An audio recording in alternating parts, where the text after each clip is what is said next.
Ladies and gentlemen, welcome in to Top Rope Renegades presents This Week in Wrestling. This is the new format in which we will be uploading due to just personal things because I have a full-time job that I have to focus on, and we can't be uploading every single night even though we would really like to, because that deprives sleep and whatnot, and it'll put more focus into making this single episode better and more content filled. My name is Kurt alongside RK. Before we get going, RK, how are you doing?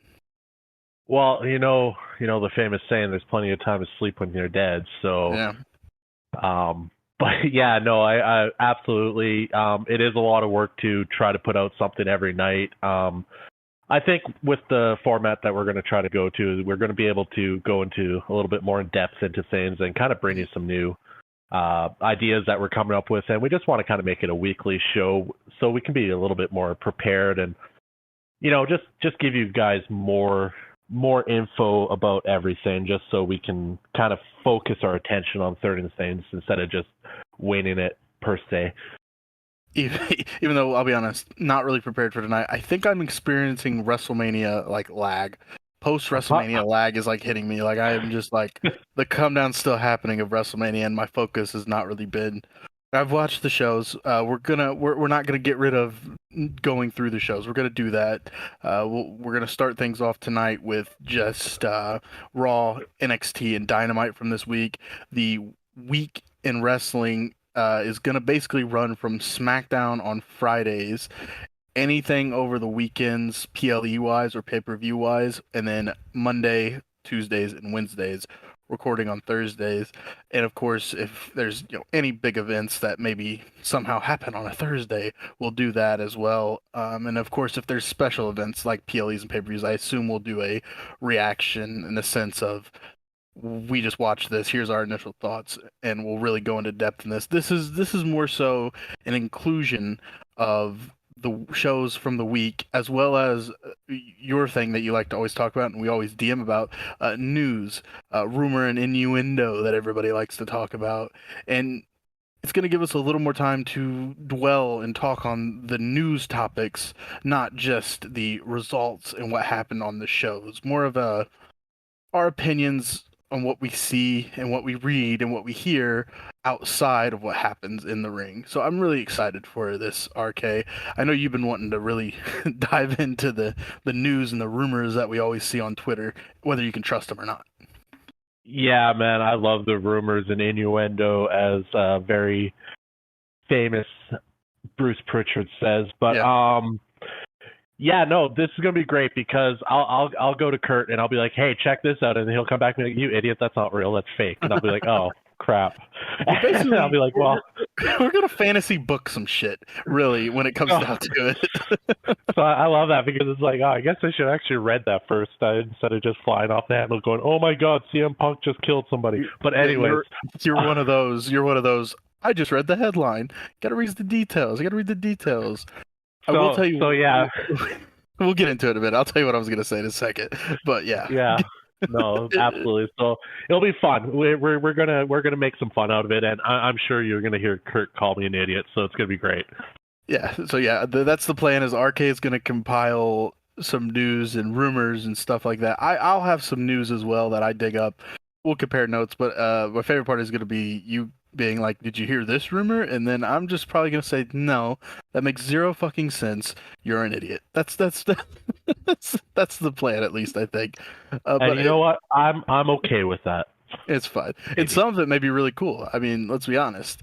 But we're not going to dwell anymore on this. We're going to get right into the big story that has went on over the wrestling news cycles, and it dates back to last week when CM Punk appeared on the Ariel Helwani MMA Hour and did about a 2-hour interview with Ariel Helwani talking about his return to WWE, his exit in AEW, what happened in AEW, and he broke down the details of the All In, yes, the All In moment from London, Wembley Stadium, where there was an altercation that led to him quitting, him getting fired, whatever you want to say, and it made the rounds.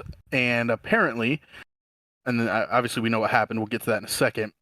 AEW heard that, and their reaction was, "We're going to air the CCTV footage of what happened backstage at All In." And what was your initial reaction to AEW saying, "We're going to show you the footage"? My initial reaction is probably similar to a lot of people's initial reaction. Why? What's the point? It's you're beating a dead horse at this point. This happened last year. Like, this is completely useless. Had they aired the footage maybe like a month after, sooner, used it to their advantage time while it was still hot, it probably would have garnered them a lot more attention on it. Not that this isn't garnering them a lot of attention right now, but it would have benefited them more to air it sooner if they were even thinking of airing it. Airing it now, it's done. It's over with. CM Punk is currently living his best life in WWE.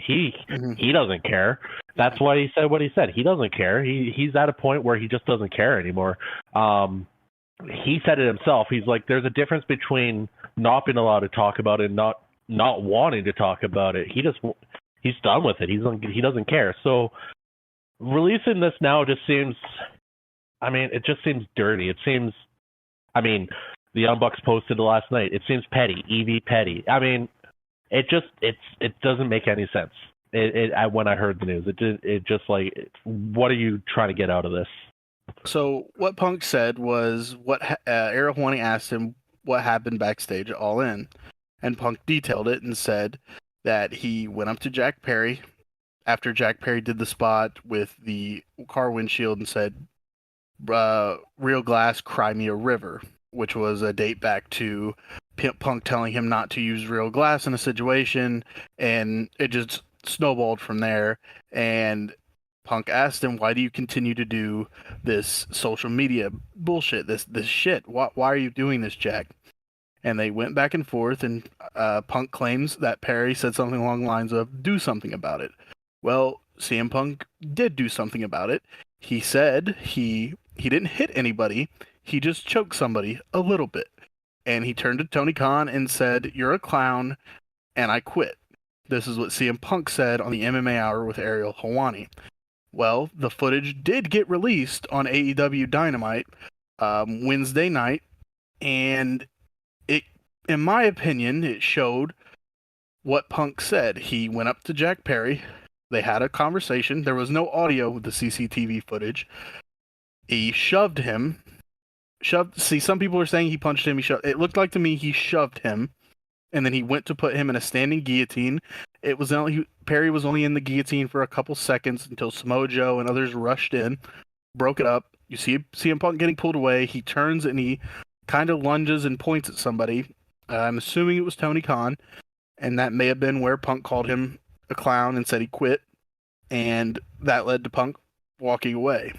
This moment had what Tony Khan said, a moment where he feared for his life. I don't know what Tony Khan was really feeling in that situation. Maybe he truly did fear for his life. I'm not one to put myself in another person's shoes, but the way I've been raised and the way, my life has been, in those situations, the last thing I'm thinking about is, oh, my life is in danger. That's what I took away from the CCTV footage. I'll let you go, and then I have a opinion on just the internet wrestling community as a whole and things that need to be said and all that. But what did you think after finally watching the CCTV footage? All right, I just want to preface this with myself and Kurt. We love pro wrestling. We love it all. We want to watch it all. I have been critical of AEW, but I do want to see them succeed. I love the fact that there's another big company in North America doing their thing. They have a lot of talent that I love. Jon Moxley, Tony Storm, Okada, Will Ospreay, the Young Bucks, even, for how they are in the ring. They're phenomenal athletes, and their gimmick is amazing. I love it all. And so I just had to preface with that, because I'm about to say that what was shown last night on Dynamite was the dumbest shit I've ever seen in my life. That was what happened, was pretty much point to point exactly what Punk said happened. The only thing in question is, what did Jack Perry say to Punk to make him shove him. He had to say something. Punk, yes, there's a history of him flying off the handle, but they were having a conversation. Jack Perry said something, and then he got pushed. So what did he say? And then we also got to remember, Jack Perry's been suspended since this has happened. You don't suspend a guy for having done nothing. So we'll leave it at that. Overall, I said it before it aired. I'm like, I just hope that this is some kind of troll job, and Matt and Nick come out dressed up as like they're in the video dressed up as CM Punk and Jack Perry, and they just make it some kind of big goof, you know.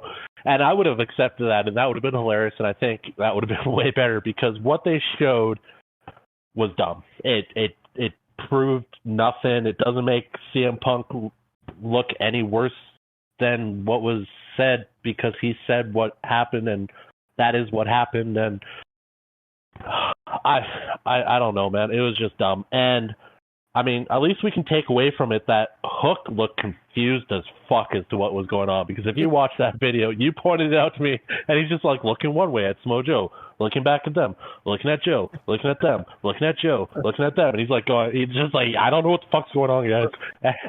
Hook takes kayfabe very serious. He stayed in character the whole time. Okay. Yeah, it was hilarious. He's like, what's going on? And side note on Hook, because I just read this recently, he's actually interested in other wrestling promotions. His contract's up this year, and there's been talk that he's interested in going to WWE. So you all know my absolute hatred for Hook right now, but I just feel that's because how they're booking him and how they're making him look, and I don't think my hatred towards him is warranted at times, but I wouldn't mind seeing him in WWE. I wouldn't mind seeing anybody in WWE. I wouldn't mind seeing anybody in any wrestling promotion, just as long as they're used properly. Hook could be used very well. How they're using him right now, I don't like it. So I think that more has to do on the writing than the character, the person themselves. But yeah, now that I've gone off in a complete tangent, back to what I originally said. Yeah, that video was dumb. I don't understand what the fuck the point of that was. So my opinion on it is simply this. I do not want AEW to fail. I want AEW to succeed, because when AEW succeeds, that means, well, WWE is succeeding right now. They're on fire right now. So if WWE is doing well and AEW is doing well, that makes the product so much better as a whole. It's a beaten horse. People say this all the time. I want both companies to do well because, one, that means the talent is getting paid well. If everything is going well, everything looks good. This video, to me, did nothing. It didn't do anything. It just made people say, you know, we didn't really care to see it. I thought the original plan was to push forward Dynasty and the back and forth between the Bucks and FTR, and all the Bucks did was say that, oh, maybe FTR was behind the altercation that happened. No, you guys posted it because Punk made comments on the MMA Hour. And if that's what you want to do, sure. I didn't like it. I'm never gonna speak ill in a bad manner where I hate AEW, because I don't. I actually think highly of AEW right now. They've been very gracious to me personally, emailing back and forth and working with me, setting up interviews like the interview I did with Sky Blue. I have an interview coming up next week on Tuesday with another talent who hasn't been decided yet, but from what I was told, it'll be somebody that is performing in Indianapolis. So they've been really nice, and they've gotten back to me with emails quick, and we've set things up easily. I have a ticket to the show on Wednesday. I have all the utmost respect for AEW, but moments like this, I don't like for them, because the reaction has been not good, and I feel bad for them, but at the same time, you guys shouldn't have put yourself in this situation. With that being said, people on social media have got to chill out. The tribalism is the weirdest thing in the world to me. WWE fans that are hardcore loyalists need to calm down with the AEW hate. AEW hardcore loyalists need to calm down with the WWE hate. Why can't we all just get along? The biggest point that I have seen that some AEW fans are making is, oh, Punk attacked him. Punk should be jailed. Punk should be this, blah, blah, blah. Well, one, he was fired, terminated. His contract was terminated, or he quit. Either or, he was gone after the situation. And I'm not saying Punk was in the right. He was in the wrong. That's fine. He was fired. And people are acting like this was a assault of some sort. It's not an assault. Is this not professional wrestling? Are these not professional athletes? This is sport. Sports entertainment. How often do you see an NBA game? I watched Draymond Green choke somebody out early in the season, and he got suspended for it, but he was back playing again. In hockey, they fight, and they get a fucking 5 minutes in the box for it. Professional sport. This is a sport. It's different. It's not the quote unquote real world we walk in. No, you can't walk into your 9 to 5 job and put somebody in a chokehold and not get repercussions for it. Punk did get repercussions. He was fired. Now, as you said, Jack Perry had to have said or done something in this to warrant being suspended. He hasn't been back on AEW since. He's in New Japan, and now they seem to be pushing for him to come back. Okay, so he was suspended. He did something. Nobody came out of this looking good. And all honesty, the only person that may have is CM Punk because the internet is kind of behind him. So I'm over talking about it. I'm done with it. And at the end of the day, I hope AEW can bounce back from this. I hope it didn't hurt things for him going forward. And I hope that they can rekindle some of that fire that they had months ago and when they started things out. Because AEW is a fun show to watch. The matches are fantastic. Shit like this is irritating, and it did nothing but bring shit back to the forefront and hurt everybody involved. Go ahead, RK. 100%. And I'm not going to beat on this much longer. I'm just going to reiterate a couple things you said. Kurt is the reason that I got into AEW. I've been a lifelong WWE fan. WWF. I'm an old guy. I remember them when they were WWF. So AEW, I'd heard rumblings of them, never really paid much attention to them. Me and Kurt, we met a couple years ago, and he got me onto AEW. He is the reason why I watch AEW, and at first I was critical of it, and then I started really enjoying it. And I just said to Kurt the other day, they were on fire this year. They were killing it show after show. They were doing great stuff. The last 3 weeks have just been a big downhill slide for them, and I don't want to see that. I want to see them be successful. Like Kurt said, they are successful. It puts pressure on WWE to be better. WWE gets better. It puts pressure on AEW to be better. They want that competition is what matters. Back in the WWF days, the Monday Night Wars that pushed wrestling to an all-time height at that moment. And we're in that same spot again. Where wrestling's cool again. Where wrestling's at the top of the world right now, and having two very successful companies doing that in North America, battling each other for whatever ratings, fans, whatever you want to say, is great for business. It's great for pro wrestling, and we want that. So I don't want to see the AEW fail. And like Kurt said, I hope they can dig themselves out of this because it's a bad look on them right now, and I don't like it. It's not a good look. And yeah, everybody's at fault here. You can't blame one person. CM Punk at All Out said he wanted to be released. Tony Khan said no, according to what things have been said. And then he said, well, deal with this issue. And issue wasn't dealt with, and it escalated.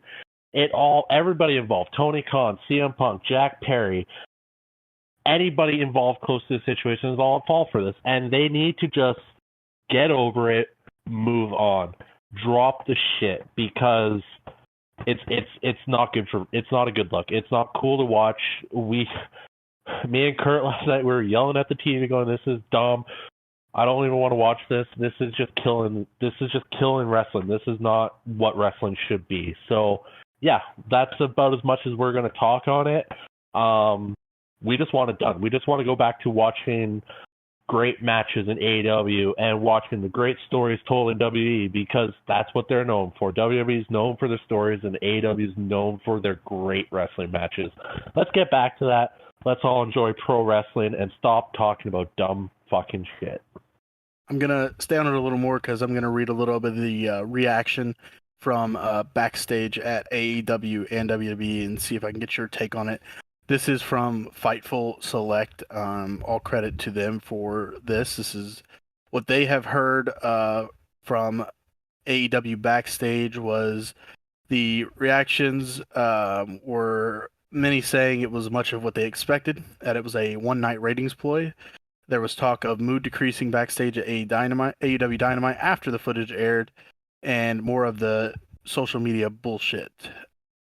There were rumors that the Young Bucks were not in favor of the segment. They were told that this wasn't true. They were fine with the angle. They were told FTR were given a heads up about the decision to promote it and signed off on it, and were in the line of thinking that if it adds to the storyline or buzz around it, that is fine. And there are apparently no issues between CM Punk and FTR. Within the WWE, there were plenty of people talking about the situation, but most people that Fightful talked to were just exhausted about WrestleMania week. No particular surprise reactions or anything that happened that anyone didn't expect, and CM Punk is not getting any backlash in WWE because of this. Some wrestlers considered the video a self-own, and others who said they simply didn't care and were watching out of curiosity. A longtime name, this is again via Fightful, longtime name that has been in WWE and AEW said that it is no worse than anything that happened during the Monday Night War era, and there are examples across the board of it happening back then. Fair point. And yeah, all that. Go ahead. I thought you were done. There was a long pause. I was like, do I talk now? Do I not talk now? I was seeing if I need to read the next part. The prevailing hope backstage. Prevailing hope backstage with AEW was that it hopefully benefits Jack Perry, both in his reaction from the crowd wrestling in Chicago. He's going to get booed, and there may be CM Punk chance. I'm just saying. That's my opinion, not Fightful's. And hopefully bringing him back to AEW to capitalize on this situation. Elsewhere in the AEW locker room, there were natural wish someone else would have got that TV time reactions. Several in AEW felt like there was a no-win situation after CM Punk's Helwani interview. And I think that's about it. There is no concern from any talent we spoke to across any company that is considering this a quote-unquote company killer. Everyone agreed that the online discord and hyperbole was something that AEW likely expected after the footage being posted. And as a note from Fightful is remembering that the reactions like this are based only on responses we got and are subjective, of course, in nature.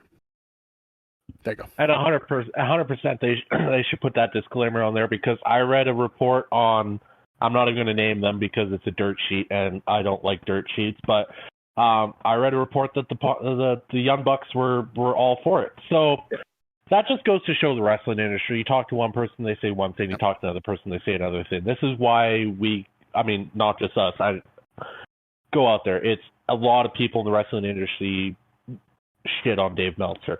So dirt sheets are dirt sheets. They're going to say one thing, they're going to say another thing. They're going to try to drum up attention for themselves, get their likes, get their clicks, all that stuff. Clickbait. So take it as what you will. I like the fact that they put at the end, this is just from conversations they had with certain people in the industry that they know. So again, it's all up to subjective, what is what, right? So in the end, I would not be surprised if a lot of the talent was like, why? Like, we could have had a match. We could have sold a story that actually matters right now. So I get it. But then again, we were talking about earlier in this show, I love the rumor and innuendo. I think it just adds fuel to the whole wrestling industry. So it all plays its part. But in the end, I just keep going back to this was just completely unnecessary. Punk, if the whole point of this was to make Punk look like a liar, it failed. If the whole point of this was to get more ratings, more views, that really failed too, because I'm looking at the numbers for the last 10 weeks at AEW, and last night's show was rated average with all their shows for the last 10 weeks. So it just kind of backfired in all ways. And I think even the higher ups at AEW realized that, because shortly after that segment aired and people started reposting it, AEW started hitting them with copyright bans. Mm-hmm. And that just shows that, like, maybe we should not have done this. Maybe we should just not let anybody share it. So obviously you can go out there, find copies of it. They're not going to get rid of them all if you haven't seen it. But I mean, I don't even recommend you to see it. It's nothing. So yeah, I just think, let's move on. Let's hope that everything they just kind of forget about it. Let's hope Tony does not double down on things like he's kind of known to do at times, and let's just hope that some cooler heads will prevail and move on, because I feel like WWE, I mean, I don't know for sure, but I feel like they're just gonna business as usual. I mean, they don't care. I can't see them caring all that much. So I just hope AEW goes back to just doing what they do. Give us great matches every week.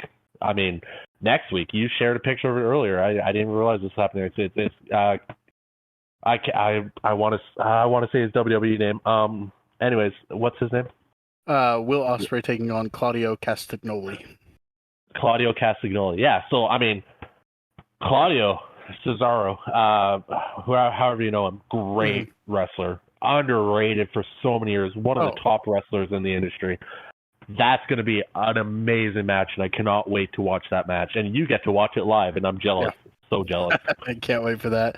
Before we break down a couple of things from Monday Night Raw, NXT, and AEW Dynamite minus the CCTV footage, there's a couple things of news, 3 things of news I had that I just wanted to share. If you watched NXT Stand and Deliver, Julia was shown. She, of course, has agreed to join WWE. They were asking when Julia could start, and it's believed she could start at any time. She has remained in the United States, and Rossi Ogawa, who is the former, I think, owner and director-ish, producer of Stardom, who was going to start his own company. It was believed that Julia was going to be a part of that with him, but it seems that is not the case, and she will be starting NXT as soon as possible. She was in attendance, of course, at WrestleMania 40, and she had credentials that read performer. This information is via Fightful. So what do you think about Julia joining NXT? Okay, I don't know if you just heard me, but I was pounding my table because I'm so excited. Julia, if you have not seen Julia, you're going to have your mind blown. Okay, this girl can wrestle. She is known for strong style. Some say she's stiff in the ring, but she's good. And her promo skills are next level. She will go from talking, and she has an Italian accent, sounds like she's from the Bronx, but then can flip it to speaking Japanese like she's in the Tokyo Dome. If you do not know who this woman is, you're going to be blown away by her skill and her overall charisma. She is amazing. I cannot wait to see this happen. She is. I'm so excited for this. This is a huge signing for the WWE. I cannot wait for this to happen. If you have not seen her, you will be blown away. She is awesome. We are so lucky to have her in WWE. One star, as Tiffany Stratton goes to the main roster, they replace her with another one in Julia. So I'm really excited for that one. Another news note I wanted to read off was Cody Rhodes setting a WrestleMania merch record. Cody Rhodes sold over $1 million in merchandise throughout WrestleMania weekend. And this broke his WrestleMania weekend record from last year he had set. And he has recently signed a new WWE contract that will take him past the age of 40 years old. This is the top guy, right? I thought the WWE was just going to bury him. Anyways, the Cody Rhodes is probably the most recognizable face in wrestling right now, and I'm so happy for it because I was a Cody Rhodes fan when his first run. I liked his heel work. I've always loved Cody's heel work. His heel work is phenomenal. Stardust, if you watch his documentary, that man lives and breathes wrestling. When he was given the Stardust gimmick, he did not like it, but the professional that he is, he did his damnedest to make it work, and bravo. And then it didn't work, and then he found himself on the outs. The creative had nothing for him. He went and made himself a superstar, and he's in the place he deserves to be. He is top of the world right now. So happy for Cody. I cannot wait to see where he leads the WWE for however long he wants to. I'm sure Roman held the title for 4 years. I'm sure if Cody keeps this up, he could hold it for 4 years too. He is that guy. And I don't know if I know I've talked to you about this. Can't remember if I've talked about this in a recent pod that we've done or anything. But the man for April. He's a workhorse. He's the champion. He's still going out working. He's doing 4 back-to-back dates, 4 days in a row in London, UK live shows, and that's in between doing a Monday Night Raw in the States and a SmackDown in the States. So he's coming off WrestleMania back-to-back. Back-to-back, yeah. He loves the profession. He loves professional wrestling. He wants to put on the best show every night, and I love the man for it because he is creating some of the greatest wrestling stories we have seen in the history of the WWE right now. And I love it, and I cannot wait to see where it goes. The last piece of news I had come across was the Drew McIntyre contract. It has been reported that he is not re-signed with WWE yet. His contract is coming to an end. Now, that doesn't mean he's going anywhere. It was set to actually expire before Mania. Time got added to the deal. It should be up within the next few months. Doesn't mean he's going anywhere. He has expressed his desire to stay with WWE, but if he does go elsewhere, where else would he go? Is it AEW? Is that about it? I mean, AEW is always. I mean, it's been an option for the last 5 years, and I love the fact that there is that option. But I think Drew could fit into New Japan. I think he could do it over there. Well, he had his little indie run. Before, when he got fired originally from WWE or released. Yeah, and that's how he came back. He did great work down in the Indies and came back to the WWE. Wherever he ends up. If he leaves, I don't think he's leaving. I've heard reports that, yes, he doesn't have a contract in place, but the writers have stories for him long lasting into the end of the year, into next year. They just got to figure out a contract. So they're still very confident there that he's going to stay. I can't see why he would want to leave right now. He's the hottest heel in the business. He is on fire. I mean, that man tweeted during the middle of a match and then tweeted right afterwards, and they were both comedic gold. The guy is as hot can be right now. Run with it. I want to see Drew stay. I need more Drew. I need Drew and CM Punk. I need Drew and Seth Rollins. We just had Drew and Seth. I need it again. It's not like I just need to see it all. Everything he does. I want to see it all. And yeah, I want him there. I want to see more from him. He's on the hottest run of his career right now. And to go back to, I know we said there really wasn't any winners from the footage being shown on Dynamite. Drew McIntyre might be a massive winner in this. Think about all of the stuff he's going to have to say about CM Punk now. He's got some fire. He's got some fire now. Oh, man. Just to be honest. He's got ammo. And I mean, now that we're back on the video again, you sent me some tweets, and some of the tweets were gold. Like before the episode, Grayson Waller, you have backstage footage of us beating up SmackDown and trying to show them who's the toughest guys in the tag team division, and then Dijak tweeting, "Oh, I heard they use real glass or something." And then after it, Sean Spears, the gif of the kid throwing the ball against the wall and hitting himself in the face with it. I was just like, oh, everyone just loves it. It's like watching a train wreck, really. You just can't look away. So yeah, it's great. But yeah, Drew definitely has more ammo now because he's going to use it. He's been using everything against CM Punk. He's going to continue to use it. And I want to see this rivalry go for months because it's going to be great. And yeah, we're going to go into Raw here quickly. And I think, this rivalry can really pick up steam because I think Punk's got to be getting really close to getting back. Yeah, I think so. So we'll get into it. The Monday Night Raw after WrestleMania on April 8th. It was a pretty good show, post-Mania. Triple H, of course, kicking off the show, introducing Cody Rhodes as the leader of the new era, which is so true. Cody will be the leader of this new era that they have been talking about. There was a nice little sentimental video package for Cody that was probably got the crowd a little teary-eyed, myself a little teary-eyed.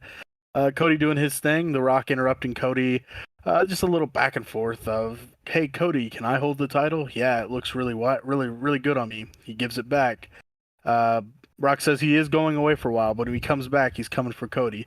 Because Cody's story with Roman Reigns may be finished, but the story with The Rock is just beginning. The Rock giving Cody a mystery gift while telling Cody to never break his heart again. This segment was long between Cody and The Rock, but I think the main question I wanted to ask you out of this, what the hell do you think The Rock gave Cody Rhodes? What did The Rock give Cody? That is a good question. I've seen a million pictures on the internet about it, and I mean, I don't know. I don't even have an idea. I really, you're hoping for some great insight from me on this one. Like maybe I have something. I don't know. I really don't know. I couldn't even imagine what it would be. I mean, don't break my heart. Did he give him a necklace? I don't know, man. I really don't. But whatever it is, I'm sure because these guys, again, The Rock is been in the industry for so long, and Cody is the guy right now. And we all know that everything means something. And this is going to come back. Whatever The Rock gave Cody is going to come back. It's going to play a part in their feud when The Rock does decide to show up again. 100% it means something. What it means, not a fucking idea. So a couple of the things that have been theorized is The Rock giving him a lighter, implying that The Rock was the one that burned Cody's bust down over the weekend. Not sure about that one. Someone says it's a watch. Now, the Dusty's watch, it's not Dusty's watch because Triple H, Nick Khan, and Bruce Pritchard apparently tracked down Dusty Rhodes' watch that Dusty had to sell to send Cody to California for acting school, and Cody had that at the press conference after WrestleMania. But it could be one of the watches that Cody Rhodes had made. He made some Rolexes for some people. Oh shit! This was a theory. It was just a WrestleMania commemorative Rolex that he gave one to Seth Rollins. I think Triple H got one. Pat McAfee may get one. I don't know. He talked about it on Pat's show. So maybe the possibility is he gave one to The Rock, and The Rock gave it back, saying, "Don't break my heart again," because Cody won. That could be something. I'm not entirely sure. Could be, I don't know, a check. Dude, the watch thing. The watch thing, I hadn't read that, and literally when you said it, and I said, "Oh shit!" That "oh shit" was my head exploding at that exact moment because I was like, "Oh, that actually kind of makes sense." Like, wouldn't that be? I mean, I don't watch your watch. You broke my heart. Oh, whatever it was, like I said, we're gonna find out one day what it is. It's gonna be down the line. We're all forgotten about it. And then it's going to come back, and everything means something. So, yeah, I can't wait. Yeah, we'll see. And then the other one that I did see was maybe it's something that Dusty Rhodes gave The Rock that only him and Cody know about, and who knows? Maybe it's symbolic. But if we know anything about WWE and Cody, the story that's going to be told from that moment, we may not find out in the months to come. But we're going to find out, and it's going to be like, oh, shit, wow, they told that story. Yeah, okay, let me just point out here a little fact. The Rock should never deal drugs, though, because did you see that handoff? It wasn't that It wasn't clean. Couldn't see what it was. Clean. So, like, if there was a cop standing there and they were exchanging drugs, somebody's going to jail. So, whoa. But, yeah, I just had to throw that in, because that just popped in my head out of nowhere. It's like, actually, yeah, that wasn't a really clean handoff, and I don't know why that matters, but I had to bring it up. Else come up next on the Raw episode was our first surprise of the night. Ilya Dragunov debuting on the main roster to take on Shinsuke Nakamura. Pretty good hard-hitting match. We both popped for Ilya coming out. Ilya does get the win against Shinsuke. Ilya Dragunov also, it was announced that he would be a part of the WWE draft that would be coming up late at the end of this month. Definitely excited for the draft. We'll have to do something special for that. But Ilya on the main roster, RK, what do you think? Yeah, wherever he gets drafted. But you got to remember, NXT's in the draft too. So he could just end up back on NXT. But he deserves to be on the main roster. He deserves that time. But I think we're seeing a shift here, because this isn't the only kind of cameo from NXT we get tonight. But I think we're starting to see a shift here, and this might be Triple H's, because we all know Triple H was NXT, Black and Gold, your favorite era of wrestling. Yes. I wouldn't be surprised to see Triple H starting to melt NXT into the main roster a little bit more, and that could just lead to so many crazy things. I mean, we're seeing it. We're going to talk about a little bit of NXT in a little bit here, but I mean, we've seen it going down to NXT. Natalia's down doing stuff in NXT. Ivar showed up on NXT, so Baron Corbin's been there. Baron Corbin, I mean, we can get into Baron Corbin right now. I read something that there's talks that they want to bring Baron Corbin back up so they can continue Braun and him tagging on the main roster. I don't know how I feel about that. I don't know. I'm not sure what it would look like. I think Braun should get a singles push. But Baron and him, they were so good together. So, I mean, whatever happens, happens. But, I mean, yeah, I just think, and I'm going off, I'm just rambling now, but I just think that Triple H is going to start melting the three together a bit more. And it's his company now to run, and I love what's happening. And seeing Ilya up on the main roster, opening match of a show, that's huge. That's huge. An opening match matters. Kenny Omega recently said opening matches. So he was talking about 2002 SummerSlam, I want to say it was. Kurt Angle opening match. They matter. It's important to be a good opening match guy. And so I love the fact that Ilya was used on the opening match. I'm starting to feel a little bad for Shinsuke right now because I think he's like 1-28 this year, including live shows. So I'm kind of feeling bad because I love Shinsuke, amazing wrestler. But yeah, great to see Ilya doing his thing. Love it. I'm not going to hit every single thing from Raw or NXT or AEW Dynamite, but just highlight a couple of the things. We got the Judgment Day coming out with all of them out there. Rhea and Damian raising their respective world titles, and R-Truth. Hey, you got to say that belt on Damian looks good. It looks I right. like it. It looks right. I'm happy for Damian. Even if the reign doesn't last that long, he deserves it. He's been putting in the work. I think we're gonna get surprised. I think he's actually gonna hold it a little bit longer than I originally thought. I think he's a guy that could carry it for a little bit. What's that? I don't think he makes it to SummerSlam. But no, not that long. But I'm talking he's not gonna just lose it at like Backlash or something. No, I think he'll retain for at least one, maybe two pay-per-views. I'm not sure. But yeah, my favorite part of that was R-Truth popping up in the middle of Rhea and Damian holding up their titles, and R-Truth holding up his Raw Men's Tag Team Championship. And in the middle of a nice little pop. He was just helping them out. He brought him back to the Judgment Day, man. It's R-Truth. He's the best. They end up setting up an impromptu 6-man tag team match. R-Truth and The Miz taking on JD McDonough, Finn Balor, and Dominic Mysterio. And the other partner for R-Truth was somebody you can't see. And I think we all knew who that was going to be, as towards the end of the match, John Cena comes out, does his thing. They get the win. Simple as that. And John Cena, as reported from Fightful, is now going away to back into Hollywood. Apparently, they will be recording Peacemaker Season 2 for John Cena, so looking forward to that. We had, and I wanted to hit on this, I said I wasn't going to go through everything, but this does follow the match. Bronson Reed just cutting a promo, and I thought it was my screen, but it turns out it was everybody's screen. The screen glitched a little bit, and we saw a little, a little hello pop up, which leads me into what recently just happened on WWE Twitter. I don't know if you saw this, RK. WWE's official Twitter account, there was like 15 hellos that were tweeted with periods underneath them. It was quickly deleted, but of course fans are quick and they screenshotted it. I think this is all hinting at the return of Uncle Howdy, and I am so excited for it. Yeah, no, this is what the WWE does best. They drop little Easter eggs, and especially, you know, the whole Bray Wyatt thing right now is rest in peace. Bray Wyatt was really the first guy that the WWE started doing those little Easter eggs and, you know, follow the White Rabbit back in 5 years ago or so. Yeah. So I mean, there were So WWE does it so well. They know how to build tension for something.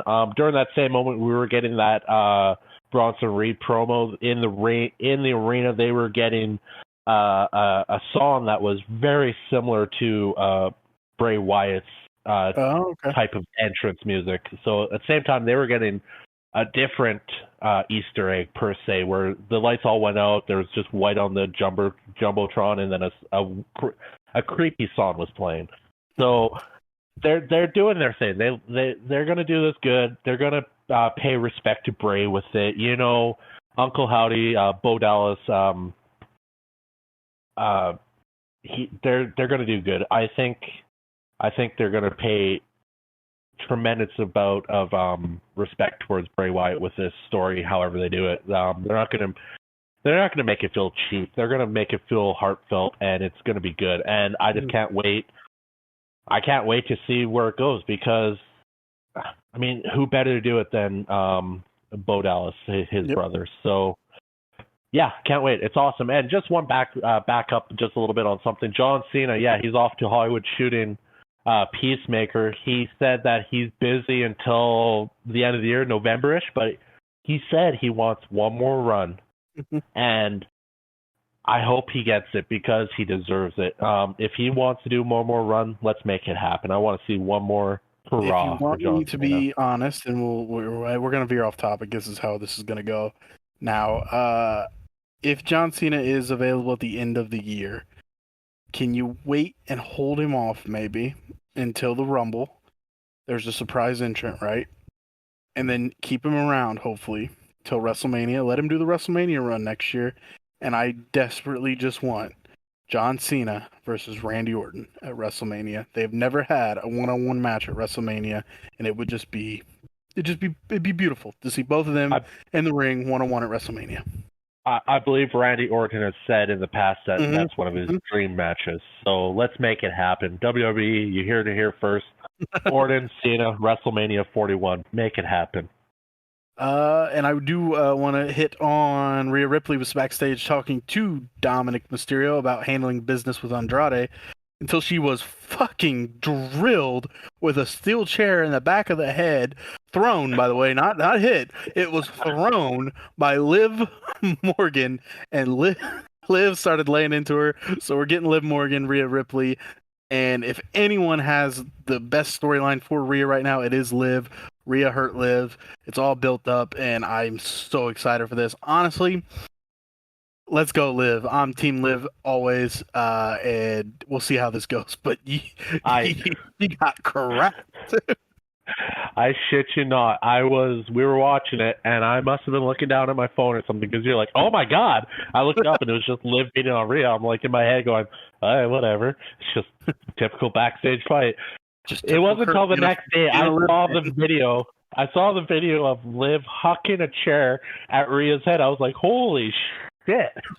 So yeah, that was thrown, and that connected, and I was just like, God damn, what did you do to her, Rhea?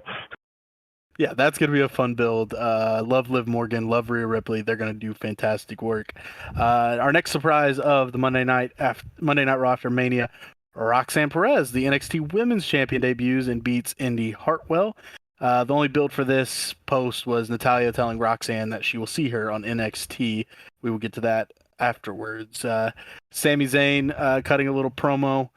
He gets interrupted by Imperium's Ludwig Kaiser and Giovanni Vinci. Chad Gable comes out to help Sami, setting up a tag team match. Before that tag team match happens, we get a nice little vignette for the return of Sheamus. And I, for one, am ready for the Celtic Warrior Sheamus to return. You popped, and we're going to start seeing a trend here. I must have been looking at my phone again, because you started popping, and I'm like, what? And you're like, dude, I looked up, and went, holy shit, Sheamus. I'm like, okay, yep. And I'm hyped too. Sheamus, I've been wondering where he's been at. I don't know, injury or just creative, but I hope they got something for him, because Sheamus is a beast. I love watching Sheamus in that ring. We get the Chad Gable, Sami Zayn match between them and Imperium. That match goes through, of course, the faces beat the heels. Backstage, we get Sammy saying, joking with Chad Gable, so we're even now, right? And Chad's like, what are you talking about? And Sammy says, I'm kidding. You want a shot at my Intercontinental Championship? You got it. That was the deal when I beat Gunther. You can have your championship match next week on Monday Night Raw from Sammy's hometown in Montreal, Canada. Or you're supposed to say it correctly, right? Montreal, Quebec, Canada. I don't mean to offend the Canadians. Okay, I apologize. Don't worry, I don't like the French either. All right. But yes, so we get that match next week in Canada. I'm pretty hyped for that one, though. Should be a good one. Yeah, man, that's gonna be a wild match, and that was a cool little way to set it up. At first, I was like, "Oh, he's being serious." No, he's not being serious, and that was fun. It's gonna be a great match. Chad Gable. I mean, I don't know. I mean, they could swerve, but I don't see Sami No Zayn way. losing it this quick. But I think something will happen during the match that's going to allow this rivalry to build a little bit and actually make it more than just we're having a friendly Intercontinental Heavyweight Championship match to we're having an Intercontinental Heavyweight Championship match later down the road. So yeah, it's all about the build. I hope that they keep it running for a bit. I think Gable deserves more of the spotlight. He is an amazing wrestler, and he's been dedicated to this Alpha Academy gimmick for years now, and he makes it work. And I love it. I want to see Chad Gable succeed. Yeah, and Sami Zayn. I mean, feel good story of this year, last year, the year before. He's always the feel good story. So it's that match next week. It's going to be great. Those two are phenomenal wrestlers. So we're in for probably the main event. Probably the main event. Yeah, it should be two very, very, very fantastic wrestlers. We get I said I wasn't going to go through the whole card, but reading it looks like I'm going to. Yeah, we're getting there. I did get a little laugh out of this. All three general managers, Adam Pearce, Nick Aldis, and Ava, are backstage talking about the draft coming up, and how Ava says, "Look out, NXT's in this draft," and Adam Pearce is like, I got the best strategy." Chelsea Green appears. Adam Pearce says, "Okay, who wants to make a trade?" Chelsea, by the way, underrated. Chelsea is fantastic. You can put her in a squash match. You can put her in a main event. She's going to deliver. Chelsea Green is fantastic. She knows her role, and she does it really well. She's our favorite hostski. To those that aren't getting that reference, go check out Twitter. Apparently, she got kicked out of the hotel she was staying in with Matt. No, I wanted to say Matt Cardona was there. I'm not sure. I'm just saying that. But she was there. She apparently got kicked out of that hotel because they thought she was an escort. And the whole hostky came is her husband, Matt Cardona, retweeted that story and said above it, "My favorite hostky." So I love little interactions like that. That's hilarious. But yeah, Chelsea Green, knock her if you want. She does her job in the WWE perfectly. She does it perfectly. Everything she does is gold. It's comedy. It's great. The Royal Rumble, she just got beat on by everybody, and she takes like a pro, and she comes back the next day to do it again. I love it. I love everything Chelsea does. Let's keep this rolling with her. The hostky thing comes back from it was a long while ago. I think it was 2013, maybe. Zack Ryder, who is Matt Cardona, had a thing with John Cena, and there was the WWE Diva Eve, and I remember John Cena cutting a promo to Zack Ryder saying, "I lost a broski for a hostky." And that's where I think the hostky thing came from. So that was pretty funny. It's gold. It's so awesome. I love it. But Chelsea was upset she didn't get her WrestleMania moment. So Adam Pearce says, "You know what? Go to the ring. You'll have a special moment waiting for you." And it was Jade Cargill in a massive squash match. So Jade Cargill just looking dominant as ever. Chelsea Green looking fantastic in any role she is placed in. This leads to the main event, the Fatal 4-Way to determine the number one contender for Damian Priest's World Heavyweight Championship. Jey Uso versus Ricochet versus Drew McIntyre versus Bronson Reed. Drew kicks things off by cutting a promo saying he was only world champion for 5 minutes and 46 seconds, and he only blames CM Punk for all of it, and that Damian Priest is a transitional champion, and once he gets his title back, it is over for him, while also throwing the microphone at Pat McAfee. I was going to say, if you guys don't follow WWE on TikTok, Twitter, whatever you guys follow your fans on, go check it out. There's a video of Pat McAfee dancing to Jay's entrance, and he's up on the announce table, and Drew hucks the microphone at him. It nearly misses him, and Michael Cole's like, "You should probably sit down." So I love it. Everything. I love that. I love that Pat's involved without being involved. I love everything that's going on with that. This was a pretty good match. I think the high spot for both of us was Ricochet doing the springboard, was at a 450 onto the table that Bronson Reed was laying on. And right before he did it, he looked over at his girlfriend, I think fiance, they are getting married, Samantha Irvin, and said, "I'm sorry," and did the move. And apparently that was improvised, and everybody backstage was like, "That was sick, Ricochet, good job." So that was a pretty cool spot. The finish came down to Drew McIntyre and main event Jey Uso, where that dirty, dastardly reason for all of Drew McIntyre's suffering, CM Punk appeared from underneath the ring to grab Drew McIntyre's foot as he was attempting the Claymore, leading to Jey Uso getting the win. The funny parts from this was CM Punk afterwards posted some pictures on his Instagram story of Pat McAfee and Michael Cole as he's under the ring, and one with Pat McAfee eating a Snickers bar. So the CM Punk Drew McIntyre heat continues to build. Yeah, CM Punk. I mean, I had a conversation, and the listeners, post in the comments if you can, if you guys know, if anybody knows. I don't know. Is CM Punk under that reign for the entire show? Like, when do they get him out there? How? Like, obviously they're trying to set it up for the crowd too. They're seeing it live. You don't want to ruin that surprise.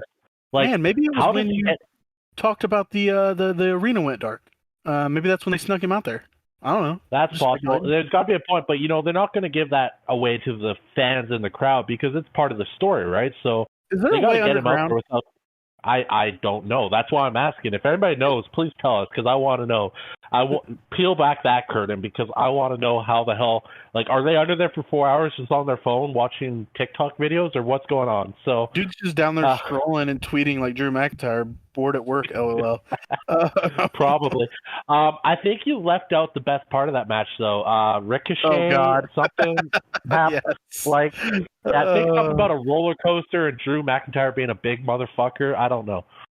Drew went to we came back from commercial. You didn't get it on yours. You were a little behind. I got it after we came out of picture-in-picture. Drew went to Power Slam Ricochet, and I'm going to try and see if I can get the audio to play over my headphones here. As Drew picks up Ricochet, he screams almost, and it's not just a normal scream. I'm going to say, I got my phone really close to my mic here. We're going to see if the audio goes through, but here's what the reaction was.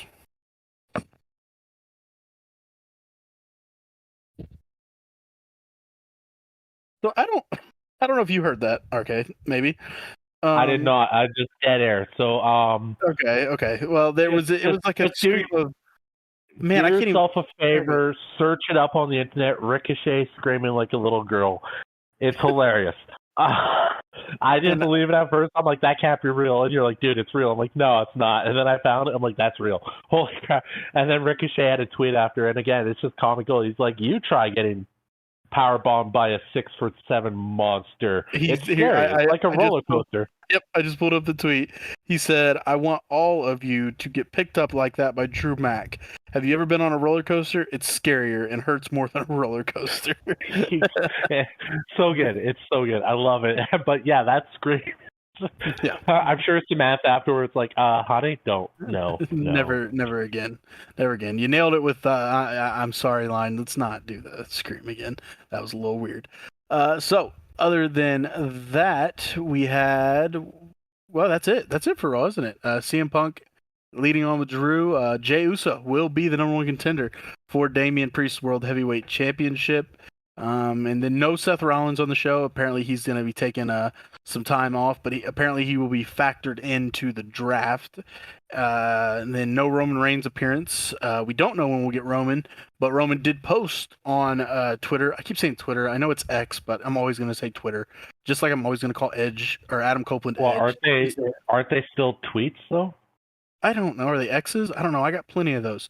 Anyway, so what Roman put on social media, I'll go with that.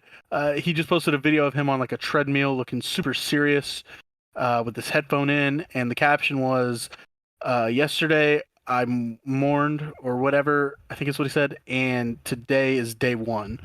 So you said he'll be back sooner than we think, and it's very possible. And you know what? You love your rumor and innuendo. Hey, The fun this little is rumor. mine. Go ahead. Go ahead. Mine. I was leaving. Oh. I was like, go ahead. Go ahead. I can't quote the dirt sheet that I read it off of because I don't remember, but I do remember reading it, so I'm going to say it. Drew, because actually that whole tweet, him saying today is day one, The Rock tweeted something after it, something along the lines, yeah, you go get him, or some hurrah stuff that The Rock would say to Roman. But if you're so anyway, yeah. So the dirt sheet that I read, and I want it to be true because it would be so awesome. But so fucking the Universal title technically still exists somewhere, doesn't it? And I mean, he lost the WWE Undisputed title, but he didn't lose the Universal title. So, maybe somebody just shows up on SmackDown with a blue belt. Who knows? Who knows? That's fucking dumb. No, it's not. It's awesome. Bring him back. Have another year. No, don't have another year of Roman and Cody. But I don't want to see Roman go. Roman was awesome. Roman was great. Fine, maybe I'll buy into it. I'll buy into it for you. Sure. You know what? He's going to show up with the blue belt on SmackDown as the Universal Champion, not the WWE Champion because that's Cody. And then we'll factor it in just so he can beat Hulk Hogan's record that nobody really gives a shit about because Hulk Hogan was number 3 all time, not 1. 1 was Bruno Sammartino.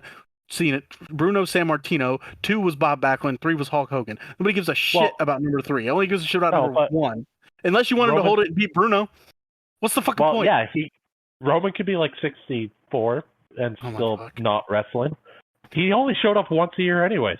Fine, we won't make a mention of the Universal title, but once the date passes where Bruno Sammartino gets passed, WWE just put out a tweet and be like, oh, by the way, Roman Reigns has been Universal Champion the whole time, so, there goes Bruno Sammartino's record of over 8,000 fucking days. Nobody cares about that. Son of a bitch. Okay, calm down. I'm just saying, I'm just saying, belt or no belt, I don't want Roman gone from the WWE. I thought he brains a lot. He is a phenomenal character. He's a great fucking wrestler. I don't want Roman to be gone. As much as hate him, love him, he played a role and he played it perfectly. The Bloodline story was one of the greatest things. It got us through the COVID era where there was no fans in the stadiums, where we're watching wrestling in a ring with TVs of people's faces. And I still don't know if those faces were real or what, because some of them just seem to be stuck in one position for a lot of the show. But the Bloodline story, Roman Reigns, I don't want Roman to go. I want to see Roman. I will say, man, it was pretty cool though, because I think it was. I'm probably wrong on the exact timeline. 7 years ago, maybe it may be less than that. I don't know. When Roman beat Undertaker at WrestleMania, he came out on the Monday Night Raw after Mania, and the entire crowd was chanting "Fuck you, Roman! Fuck you, Roman!" And he didn't even say a word. By the way, this is one of Roman's greatest moments, in my opinion, with the crowd chanting "Fuck you, Roman," and he finally got a chance to say something, and all he said was, "This is my yard now." Fantastic moment. So he became the tribal chief in that exact moment because he took something, ran with it, and made it into one of the greatest stories in the history of wrestling. I don't care what you say, the Bloodline was awesome. Yeah, so 7 years ago, give or take, and then so 7 years later, instead of them chanting "Fuck you, Roman" at the Mania, or the Raw after Mania, they were chanting "Thank you, Roman," which is so much deserved. Roman Reigns did fantastic. I agree. I hope he's back soon. I hope it's not a long time, but at the same time, if he's gone for a couple months, maybe he shows up around SummerSlam. I don't know. he's gonna get cheered so loud, and he's gonna deserve every damn second of it. Roman is 100% he fantastic. deserves it. So that's Raw. That's what happened during Raw and a little bit after Raw. Pretty good Monday Night Raw after Mania. Can't wait to tune in next week. All we have announced, of course, is Sami Zayn versus Chad Gable for the Intercontinental Championship in Sami Zayn's hometown. So that'll be There's very actually interesting. What else there's was one there? other match mount announced, but I can't remember what it is. But there's another match announced, which really doesn't make any sense why I'm even saying that because I don't know the match. So it's wait till next week, I guess. But yeah, there is one other match announced. Don't know what it is though. I'd be able to find it in like 2 seconds if you give me like 2 seconds. Well, Never mind. that Never would mind. That be... was 2 seconds, and I didn't find it. So we get the fallout from NXT Stand and Deliver, a little video package, of course, recapping that. Like I said, I'm not going to try and spend every waking second on everything that happened in the show, but as we just But saw probably on will. Raw, I did on Raw, so probably going to here. We start things off with Roxanne Perez. Says everything is fine in the world. She regained the title. She never lost. Lyra shows up and wants a rematch, but Perez making fun of her for being injured. Tatum Paxley wanted to step up for Lyra Valkyria, and Paxley then asked Lyra if she was good, and then she turned on her. Tatum Paxley turning on Lyra Valkyria, medical team not clearing Valkyria, so Natalya shows up, interrupts Roxanne, and Natalya says, I want a shot at your NXT women's title. She says, Perez says no, but Ava comes out and says, no, you're defending your title against Natalya later tonight. And as Natalya said on Raw, she would see Roxanne on NXT, and she did, and she gets a title match for the NXT Women's Championship. Axiom and Nathan Frazier were interviewed talking about that they needed to win or would not get another title shot at the Tag Team Championships that were held by the Wolf Dogs, so that would be set for the main event of this episode of NXT. Axiom and Fraser taking on the Wolf Dogs of Baron Corbin and Braun Breaker. We get Andre Chase gifting Kalani Jordan and Fallon Henley honorary Chase U awards. But JC Jane shows up with Jasmine Nix to confront Chase University and telling Thea Hale that the reason Chase U went into debt is because Andre had to place bets on Thea Hale winning the women's championship title on Great American Bash, but he threw in the towel. So we didn't watch this, but apparently Andre threw in the towel during Thea's NXT Women's Championship match in the risk of Thea getting injured. So Andre says he believed in Thea Hale more than Chase U. I don't know. This is setting up a story as Thea just leaves. We can stop there for a second. Thea Hale stories continue. And what do you think about this? Chase U and Andre Chase betting on Thea Hale and then throwing in the towel. I would bet all my money on Thea Hale winning matches. She's amazing. I'm not following how, like, don't get me wrong. So, okay, story time. 2 months ago, hated Andre Chase. Said, yep. What the fuck is Chase U? I don't get this. This is dumb. Then they cut one promo, and I was like, oh, this is fucking brilliant. This might be the best thing going on in WWE right now. So that just show you how much I know about wrestling, right? So I'll flip flop. You know, wrestling fans, we flip flop. I mean, 4 months down the road, Cody's gonna be the most hated thing on the planet. So, nonetheless, I was a little confused by this. Like, I don't know how JC saying that and then Andre saying that he trusted in Thea made it was a little confusing. I like it though. I love being confused apparently, so I like it. Maybe I don't know. I don't know where I'm going with this. This is how confused I am about that whole segment. So this is obviously leading Thea Hale, JC Jane. They're going to have a big clash at some point here. I want to see it happen, and I want to see Thea come out on top because Thea's the greatest thing in the world. That's where I am. Color me confused right now because I didn't quite get that whole interaction. Other than, Kalani Jordan definitely deserves being an honorary graduate of Chase U because Kalani Jordan is fucking amazing in a wrestling ring. Fair enough. We'll see where this leads to. I'm assuming that things will get worked out, hopefully. for Thea Hale and Chase University because she is the heart and soul of Chase U. And just this is a random thing. We talked about Hook being a free agent. Imagine Hook in Chase U. Huh? What do you think about that? Hook. You know what? That would work because Hook, he's young. He needs some Cold-hearted, guidance. handsome devil. Hook, silent assassin. Gets in there. Andre Chase shows him how to, not kick out of another wrestler's finisher on the 1 count. I mean, Chase is going to be that guy. He'll teach him. He's like, you at least wait till the 2 count. At least make it 2.5 to make it look good. Kicking out at 1 does not look good.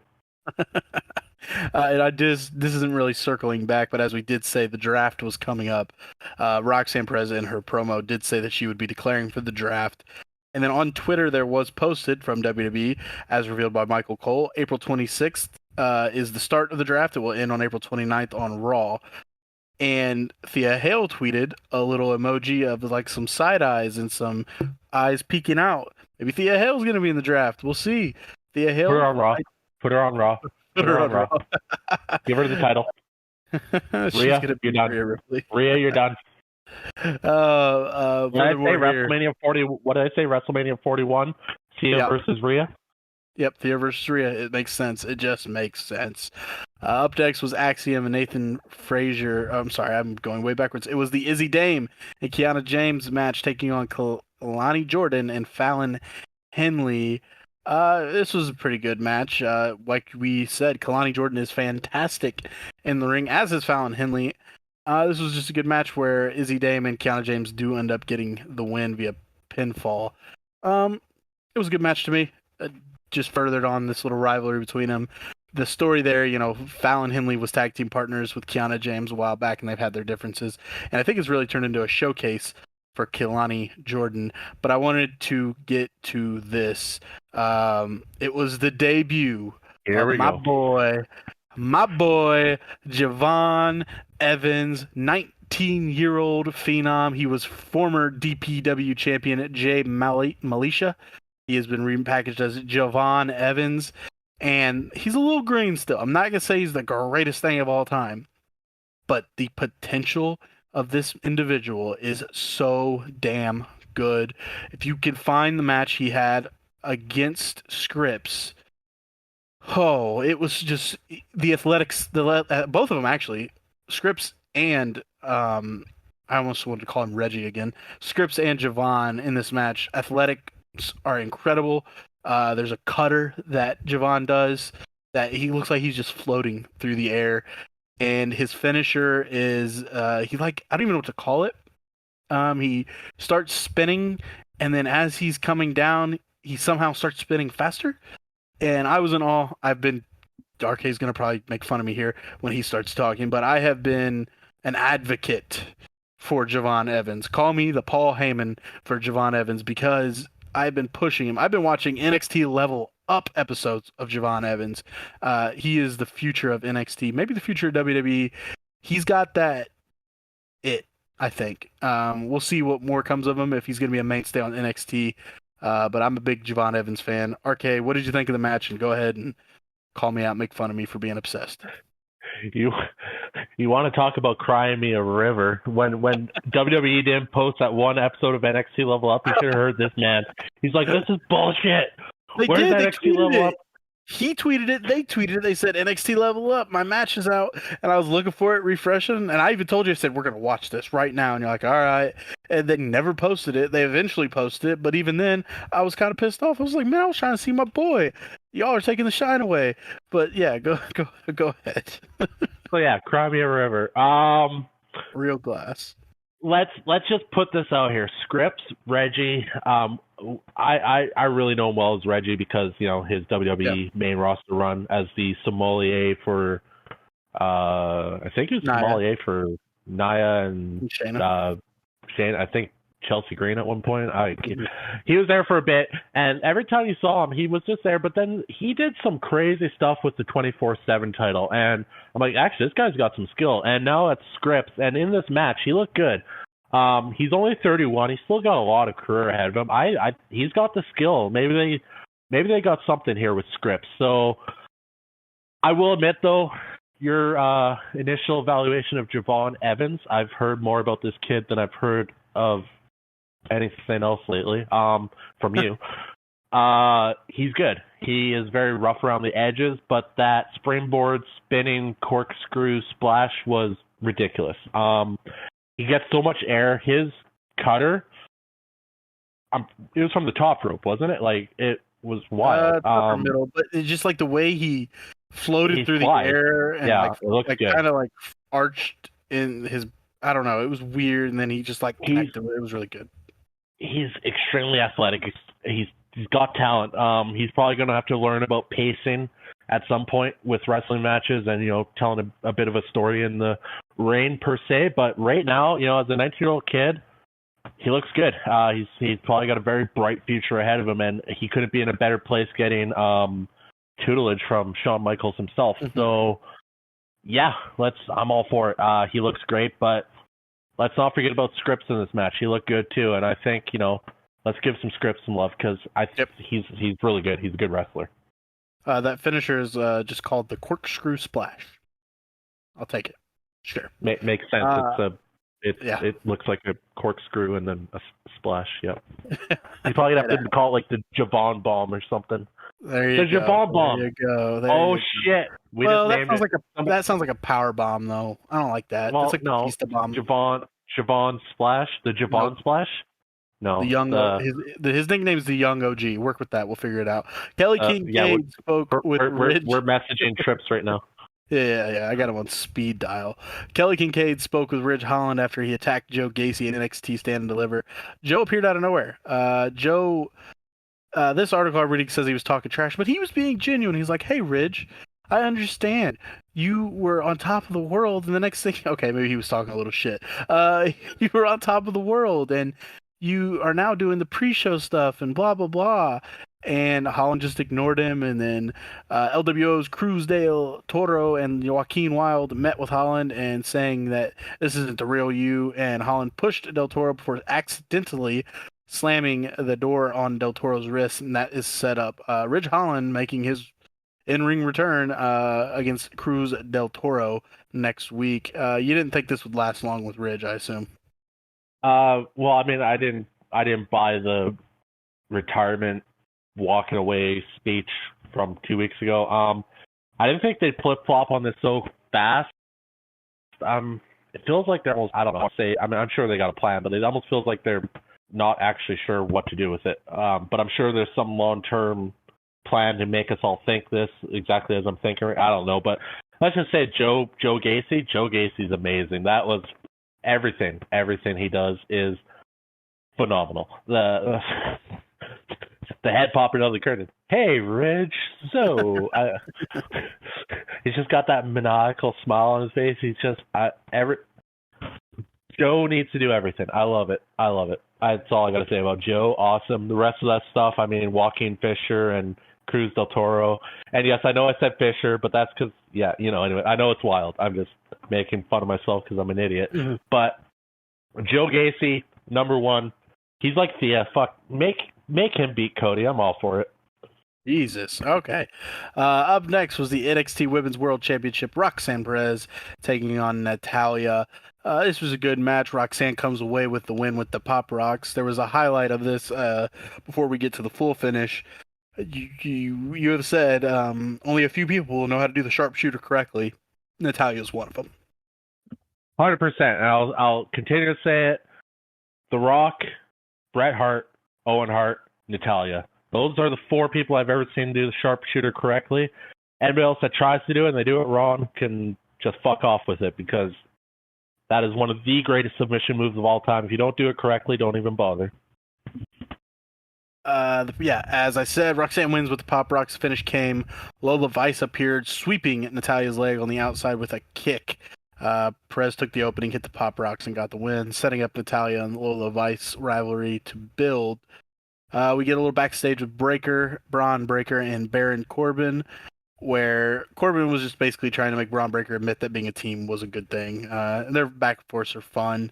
and they're just a fantastic tag team. Lola Vice was backstage after she had kicked Natalia, where she said she had her eyes on the NXT Women's Championship and the new NXT Women's North American Championship, where Sol Ruco was back there telling her to basically like, okay, bro, calm down, chill, dude, in her surfer chick vibe. That raises the question from me to you, and then I will think of an answer as well. I know who your answer is going to be, but whatever. Who do you think the inaugural NXT Women's North American Champion should be? Should be Thea Hale. Yep. Thea Hale should be the men's champion. She should All be. right. She should just have all the belts. Right now, at this exact moment in time, I actually think Sol Ruca would be a very good champion. She looks good in the ring, and I think I actually agree with Thea Hale. I think Thea Hale would be fantastic with some gold. Truthfully, she needs the main title. All right.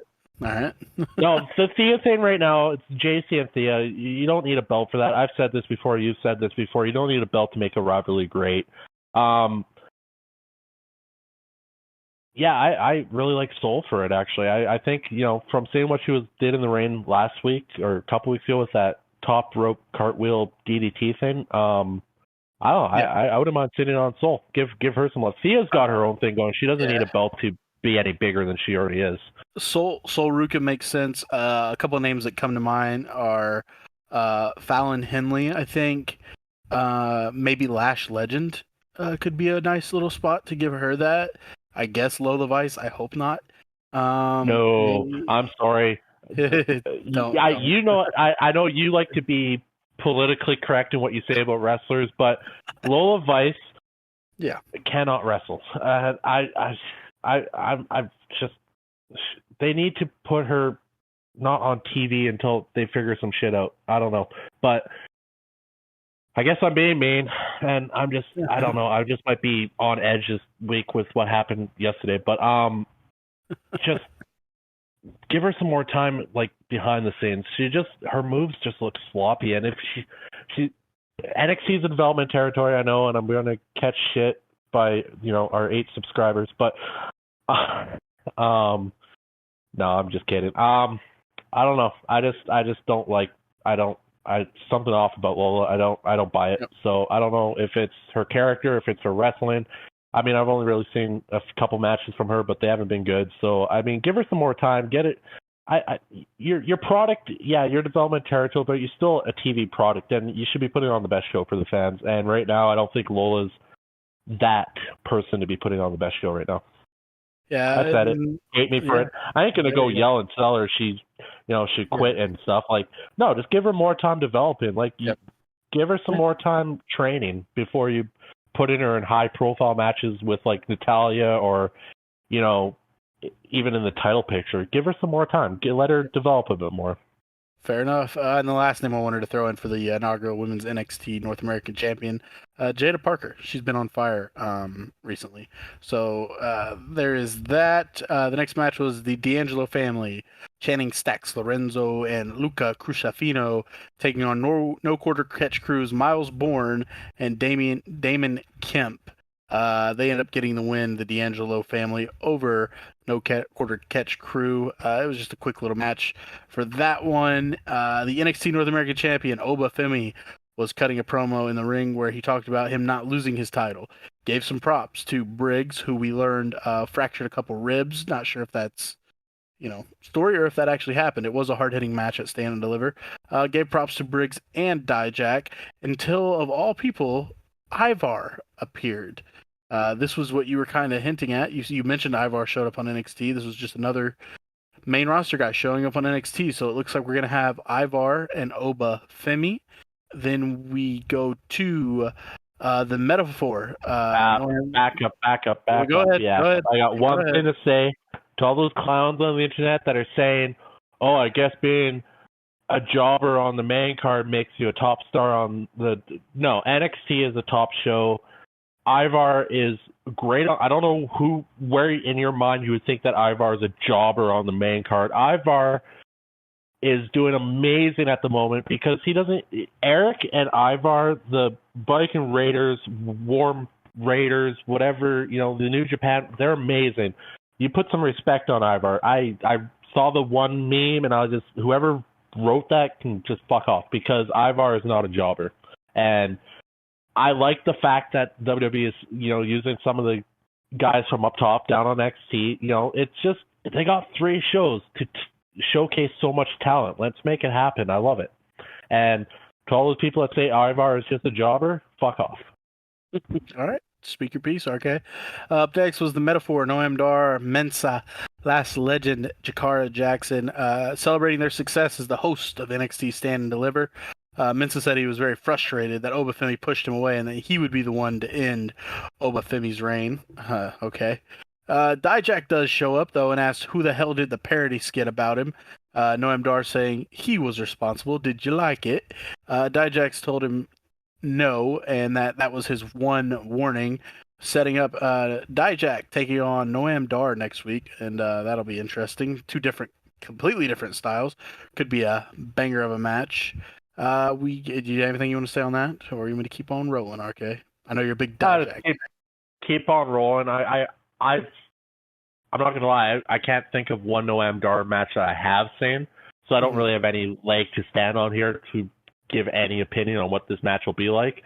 Dijak has been on fire lately. He's going to come out and do what Dijak does. And Noam Dar is there for a reason. I know his name, so obviously he's a big enough deal that I know his name, and I knew his name before, really paying attention to NXT lately.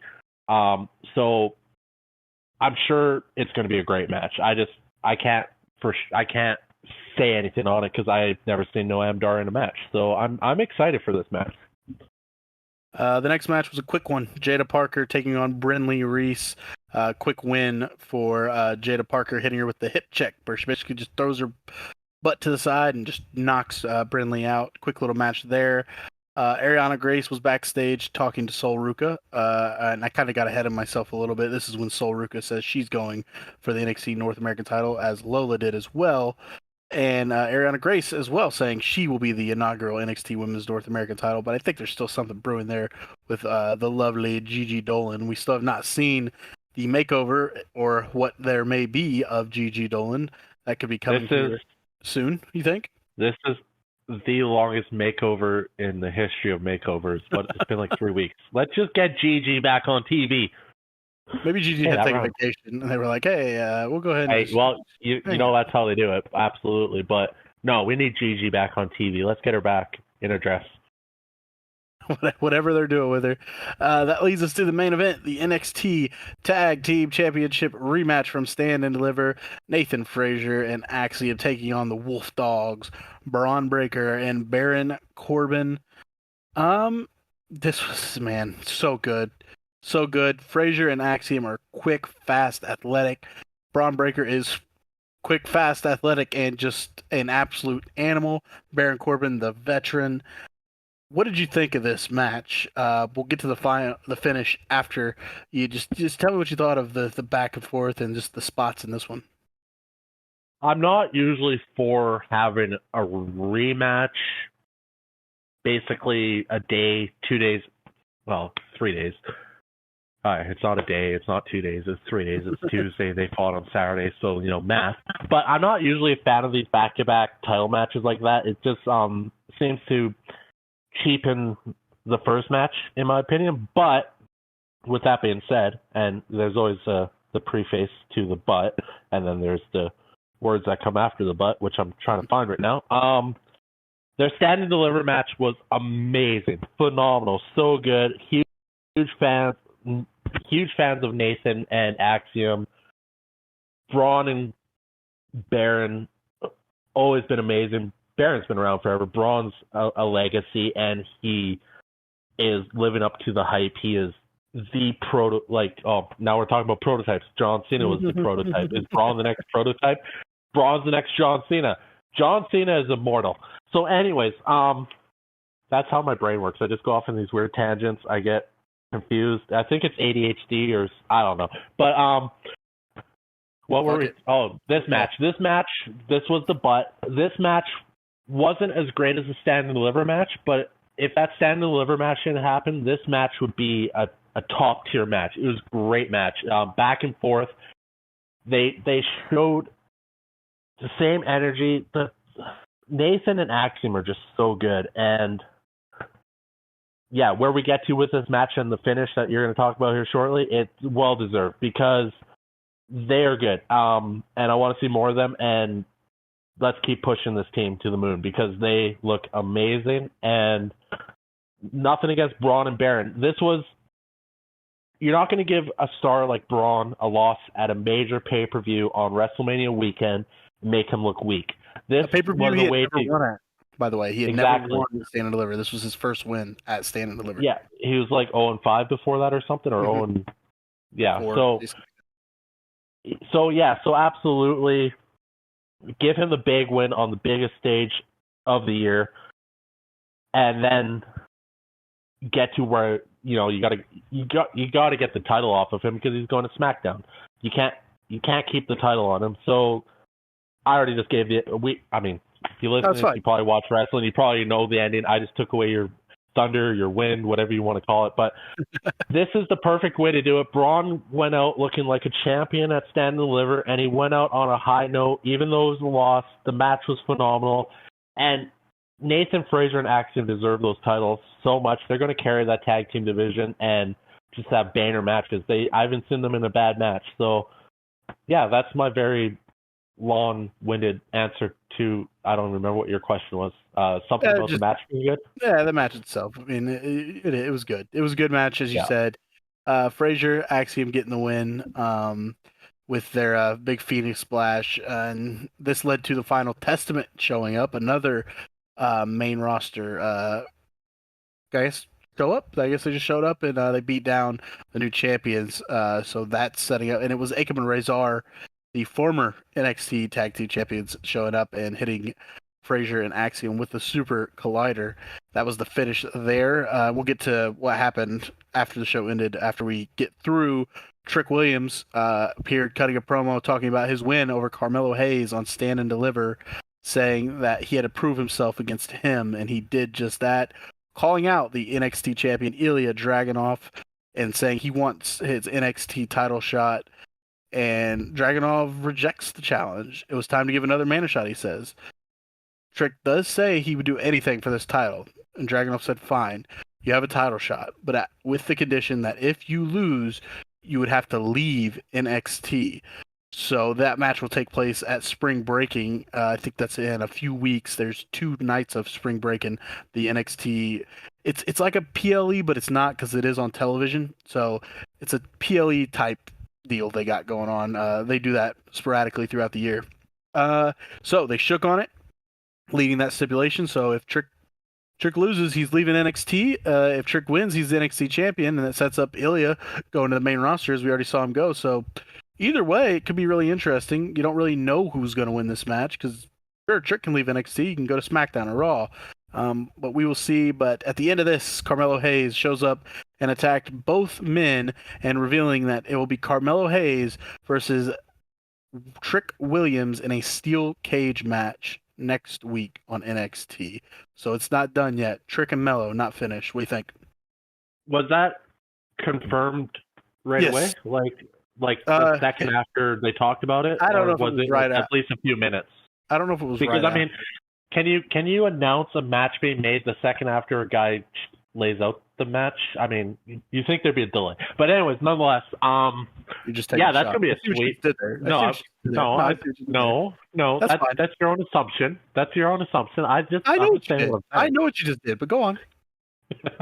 But yeah, no, that's gonna be a great match in a steel cage. Trick and Carmelo, man, they're gonna go hard. There was rumored on Fightful that it potentially could have been a steel cage at Stand and Deliver, but they opted to do it on NXT. So that's pretty cool. I think it's better. Cool. That gives and that's what weekly shows need to do. They need to make the weekly shows feel as big as a pay-per-view in a sense. Obviously you want your pay-per-view, your PLE, whatever you want to call it nowadays. You want that to be your big build-up to the big show of the month or whatever. NXT is a little different. They do the specials like Spring Breaking and New Year's Evil and all that stuff. They like to do that, which is cool and all, but I like the shows having a big time film, like makes you want to tune in. Obviously, we tune in regardless because we're crazy. We'll watch wrestling like 8 hours of every single day if we could, which we actually pretty much do. But it's cool to see them make a regular TV show feel big, and that's what this match does. And it's going to be an amazing match. And these two have so much heat between them. Carmelo has near Dom level heat right now, which is so cool to see. Whoop That Trick is probably the biggest thing in all of WWE. I mean, they chanted during The Rock's promo on SmackDown when Trick's not even there. So it's a huge match. It feels big. It feels like it should be on a pay-per-view, but we're getting it on a weekly televised show, which is so awesome. And also back to the whole Dragunov Williams thing, you're right. I mean, it could go either way.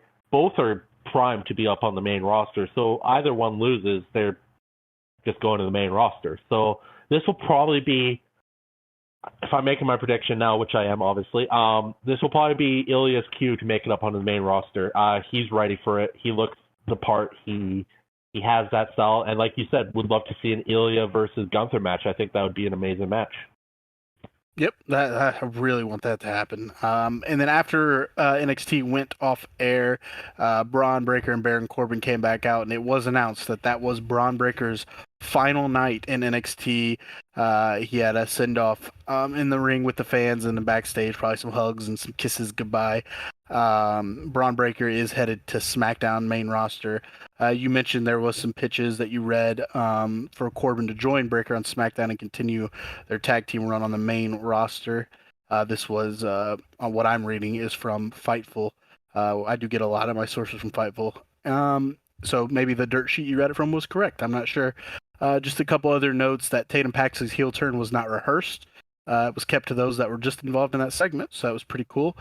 And the mood backstage apparently at the taping was a very, very good one, coming off of a fantastic WrestleMania weekend, because of course it was. So that's all I got for NXT. Any other comments, concerns, questions, anything, RK? What you got? Yeah, just kind of circling back on coming off the weekend of WrestleMania, Stand and Deliver, the SmackDown before WrestleMania, the Raw right after WrestleMania.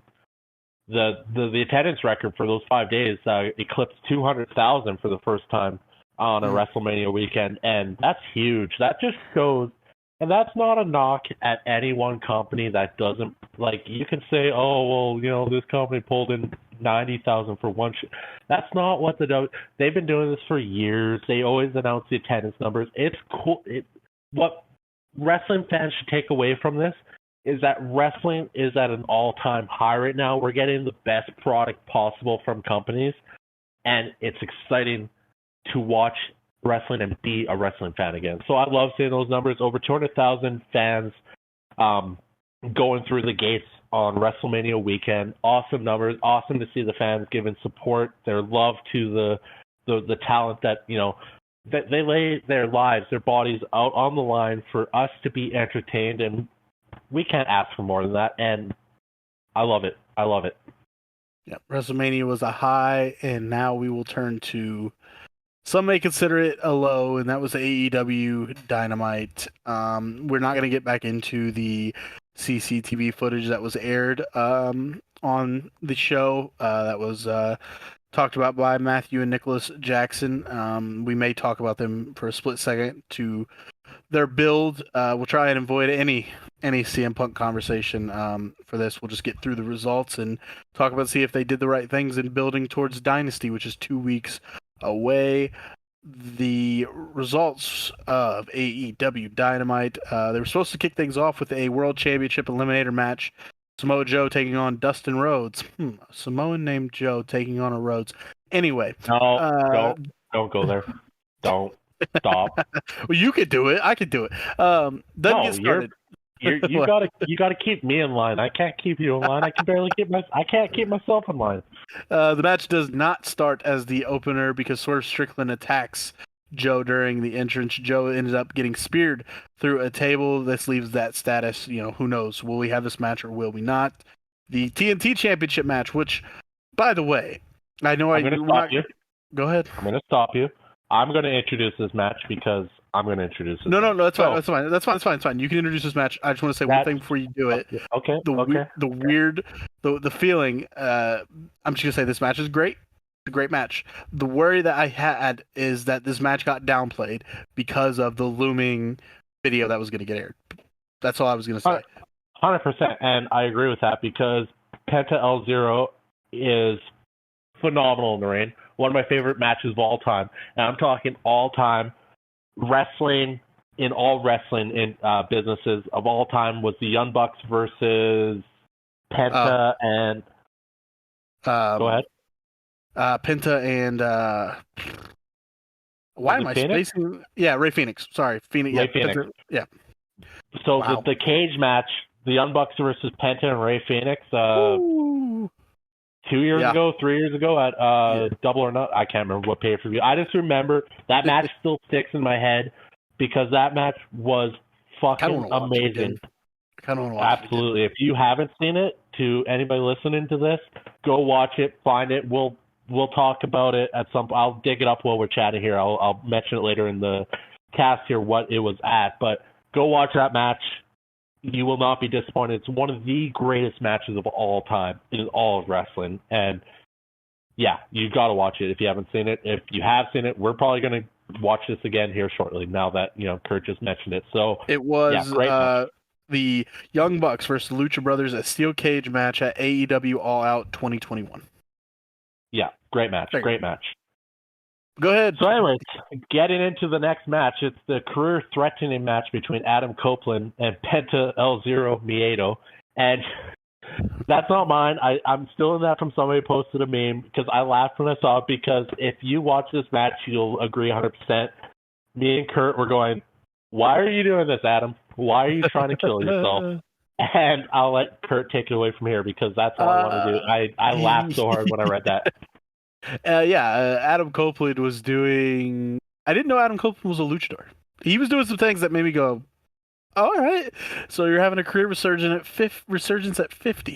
He was doing a couple Hurricane Ranas and this, that, and the other things that I have not seen Edge in WWE do, and it was just like, okay. And it was a really good match. Adam Copeland picks up the win over Penta L0 Miedo, but it was a really good match. Couple spots of, okay, Adam Copeland's doing this, and I know your reaction was just the same, right? When he did that, not the first Hurricane, because that not the second one. I mean, the second one was crazy enough, but when he did that head scissors, he jumped up, and this is all to Miedo. He worked with Adam. They did that beautifully. When he jumped up and got his head scissors, and then it paused for a second, it was in slow motion. I'm just what the fuck is going on right now? And then he did the head scissors takedown into the spike DDT, and I was just like, what just happened? And then it was no more than a couple minutes later, he does that Hurricane. I'm just like, has Adam Copeland, that was a top rope has he ever done that before? And I was saying to Kurt yesterday, I'm going, I'm going to have to go watch every match of Edge to see if he's ever done a top rope Hurricane before, because I honestly don't think he has. And correct me if I'm wrong. Please do. If he has done it before, tell me so I can go watch that match, because I got to find it, because I don't think he has. And I want to be proven wrong. And if I'm not proven wrong, and that was the first time he did it, you're 50, dude. You don't have to. We all think you're one of the greatest of all time. You don't need to impress us that much anymore, but bravo, because that was phenomenal. Yeah, it really was. This led to Brody King and Julia Hart appearing and attacking Adam Copeland. Willow Nightingale comes out to even the odds. Adam Copeland and Willow stand tall. We get a little interview segment with Hook, Chris Jericho, and Shibata. Jericho's just calling plays for their upcoming match and telling them, here's what we're going to do. Here's how we're going to do it.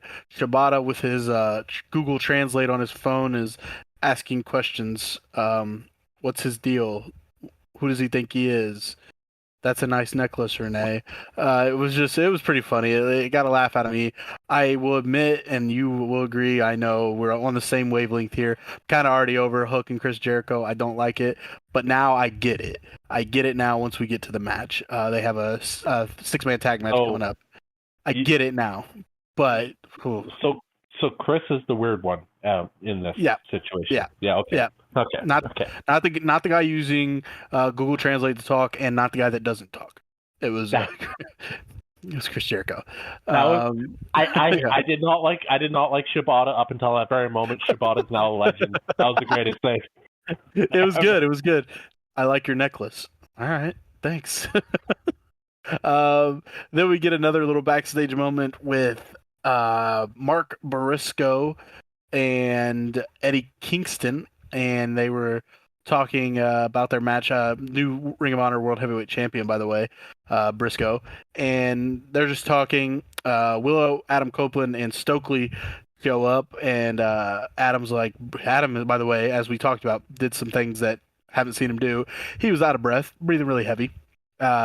Will this is just a funny little back and forth from Stokely, where he looks at him and he goes, "I'll tell you what's gonna do next week on Dynamite. You're gonna put that TNT Championship up against Willow Nightingale. She gonna whoop your ass." And Willow's like, "What the fuck? What are you talking about?" And this just sets up that they're gonna do a mixed tag match. Adam Copeland, Willow Nightingale taking on Julia Hart and Brody King next week on Dynamite. So that'll be interesting to see. The week, I get to see that in person too. Just realized that. So that'll be cool to see. And yeah, that was it. There was the joke where Stokely looked at Eddie Kingston and he said, "Hey, I know a while back I said you look like you smell like Burger King and Newports, and I want to apologize because of that. That was wrong of me." And Eddie's just like, "What the?" And just walks away. I love Stokely. That's really all this whole segment was for me. I love Stokely. He's hilarious. So, yeah, I had gone to the kitchen or something during that segment, and all I heard through my headset was you killing yourself laughing. I'm like, what the hell did I miss? Because I was waiting for the Young Bucks. I was trying to get some food. I'm like, I got to see this segment. And I totally missed that segment. And you're like, you got to rewind it. So I rewinded, watched it. I'm like, yeah, that's hilarious. But the thing I took away from that whole segment was I didn't need more reasons to like Edge, Adam Copeland, any more than I did. But he gave me another one. He went off on his own little tangent there, just like I do, and he's all like, "We should be like called Rated R. We'll figure it all out." I was just like, "Oh, it's so Rated R Chicken Heads or some shit like that." Yeah, that was just. I laughed. I'm just like, he's got the same kind of brain I got, where you just like think of random shit. So I love it, and yeah, so I did come back, and Stokely is hilarious. I'll agree with you, because you were dying. I was like, what's so funny? It was just good comedic timing. After this was the, as we had already discussed at the start of this episode, the backstage footage from All In, and FTR cut a promo about it afterwards and all that. So that was that. We didn't hit on this, and I don't want to spend a lot of time on Will Ospreay's interview on stage with Renee Paquette. All he did was address the rumor that he is afraid of the grind, and makes a joke that the person that made that comment is in the position he's in because he was grinding on the boss's daughter. Shot at Triple H because apparently he thought Triple H made a shot at him, which very well could have been a shot at Will Ospreay. I didn't like this. I didn't like it. Man, it did. What made this worse was what aired right before it. That didn't help this whole situation. And then remember when I said Tony couldn't possibly double down on it, and now that I think about it, he pretty much did double down on it. So, man, I love Will Ospreay. I think he's amazing. We all know he's a cocky prick. He lives by that. When he's in heel mode, he's in heel mode. I don't necessarily think he was in heel mode here. I just think, whether it was brought to him, like there's conflicting reports. It was brought to him to do this, or he came up with on it. Whatever. I don't really care. According to Fightful, that there were rumors that he was fed the line. However, sources close to Ospreay and the situation that it was Will Ospreay's idea. 100%. We know Will Ospreay, and we know he can go off on some tangents, and he says what he wants to, and rightfully so. He's deserved to be able to say whatever he wants. He's one of the greatest wrestlers of all time, and he's only 30, and he's still got his whole career ahead of him.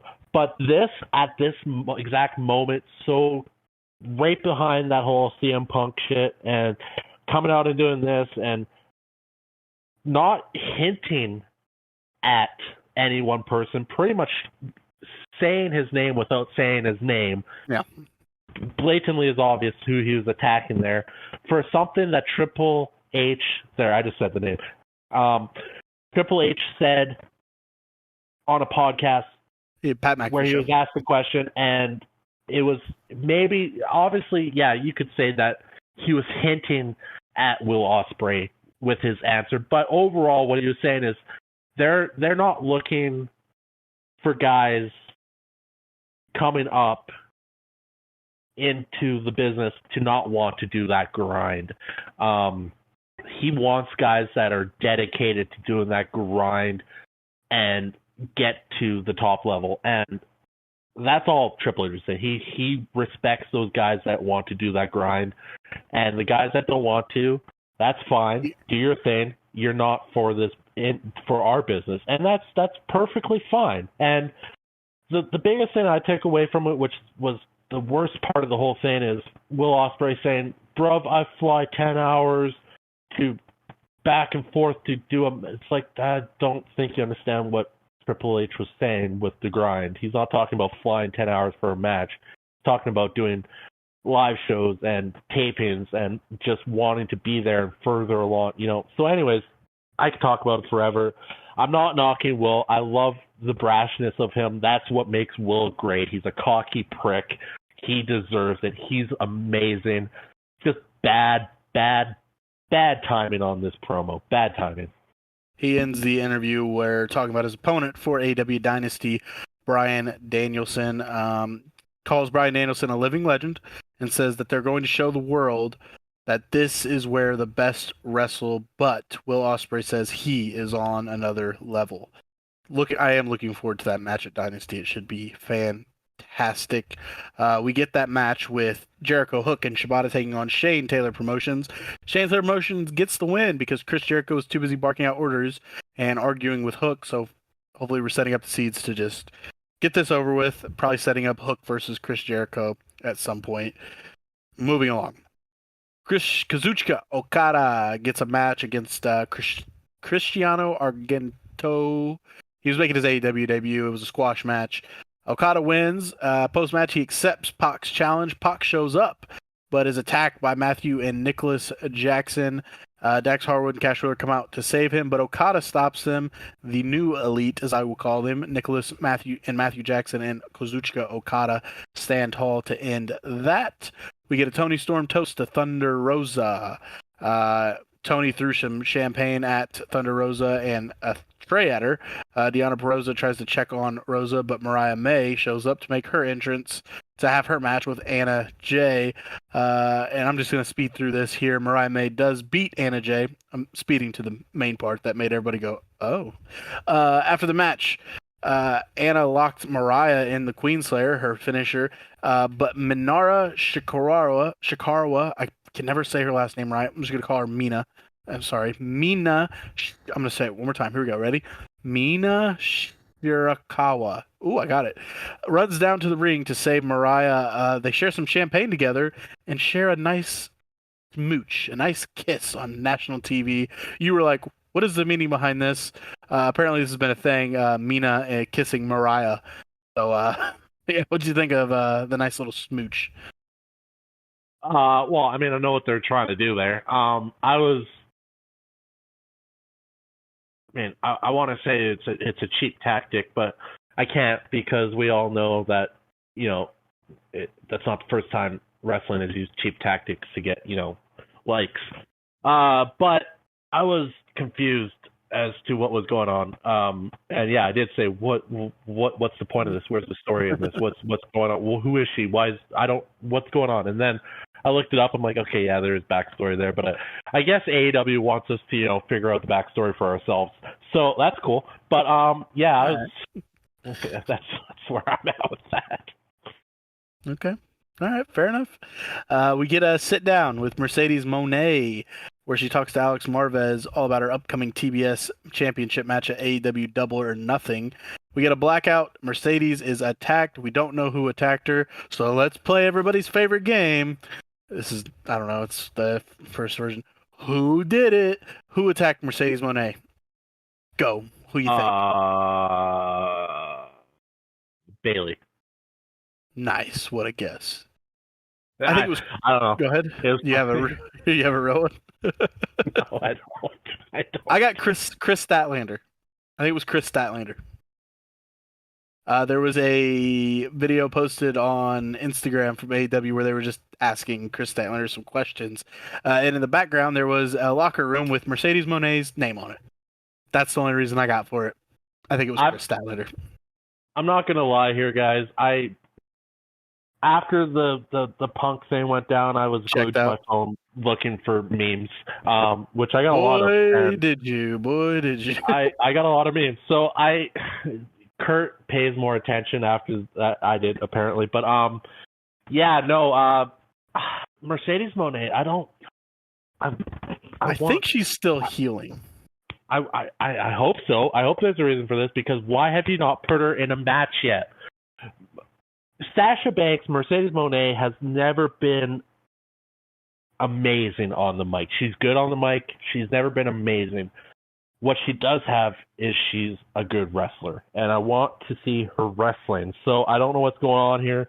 I just want to get her in a match. So I hope that happens sooner than later. Preferably way sooner than later, or even a little bit later. Like put her in a match tomorrow. Make us what's tomorrow? Friday. Put her in a Rampage. Something. Give me a match with Sasha Mercedes. Whatever they call her now. I'm now starting to lose my mind because CEO. I want to see her in a freaking match again. I miss watching her wrestle, and I want to see her in a match again. So AEW, get her in a match ASAP, please. Do something. Up next, the AEW World Championship Eliminator match. We do find out Samoa Joe can go. It's Samoa Joe versus Dustin Rhodes. Good match. Dustin Rhodes, man, he could still go. He's good. Dustin Rhodes is a legend. He's busted open, bleeding. Samoa Joe does get the win. Swerve Strickland, though, he ain't done. He shows up and attacks Samoa Joe, hits him with his chain. Both men are separated, but Strickland is able to pick up the AEW title and raise it high to close out the show. We got one more Dynamite before Dynasty next week in Indianapolis, Indiana. So we get the pose. Strickland picked up the belt. Looked good on him. This leads me to ask, we'll do our predictions for Dynasty next week, of course. And gotta ask, do you think Swerve beats Samoa Joe at Dynasty, or do you want to save it for the predictions? Or do you want to just give me it right now? I'm actually more interested in what happened in that Shane Taylor Promotions match versus Jericho, Hook, and Shibata. I don't think we talked about that. I did. I breezed right through it. You did? You did? Was it that fast? Was I not paying attention? I swear to God. Did you?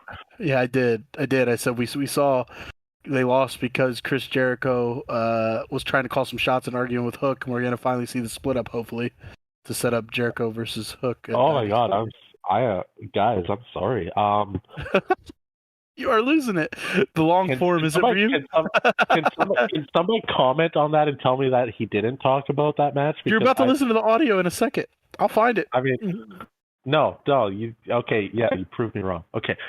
Does Swerve beat Joe? So, go for it. Does Swerve what was Joe? The question? What was the question? Because I don't Swerve, remember what I talked about 10 minutes ago. Will Swerve Strickland beat Samoa Joe at AEW Dynasty? You asked me that question 2 months ago, and I say no. Yes, 100%, because I didn't think Joe could carry the title and make it respectful. I didn't see Joe as that guy. Uh-huh. You're asking me right now. I think we'll do predictions next week, but I think I'm leaning towards Joe holding, man.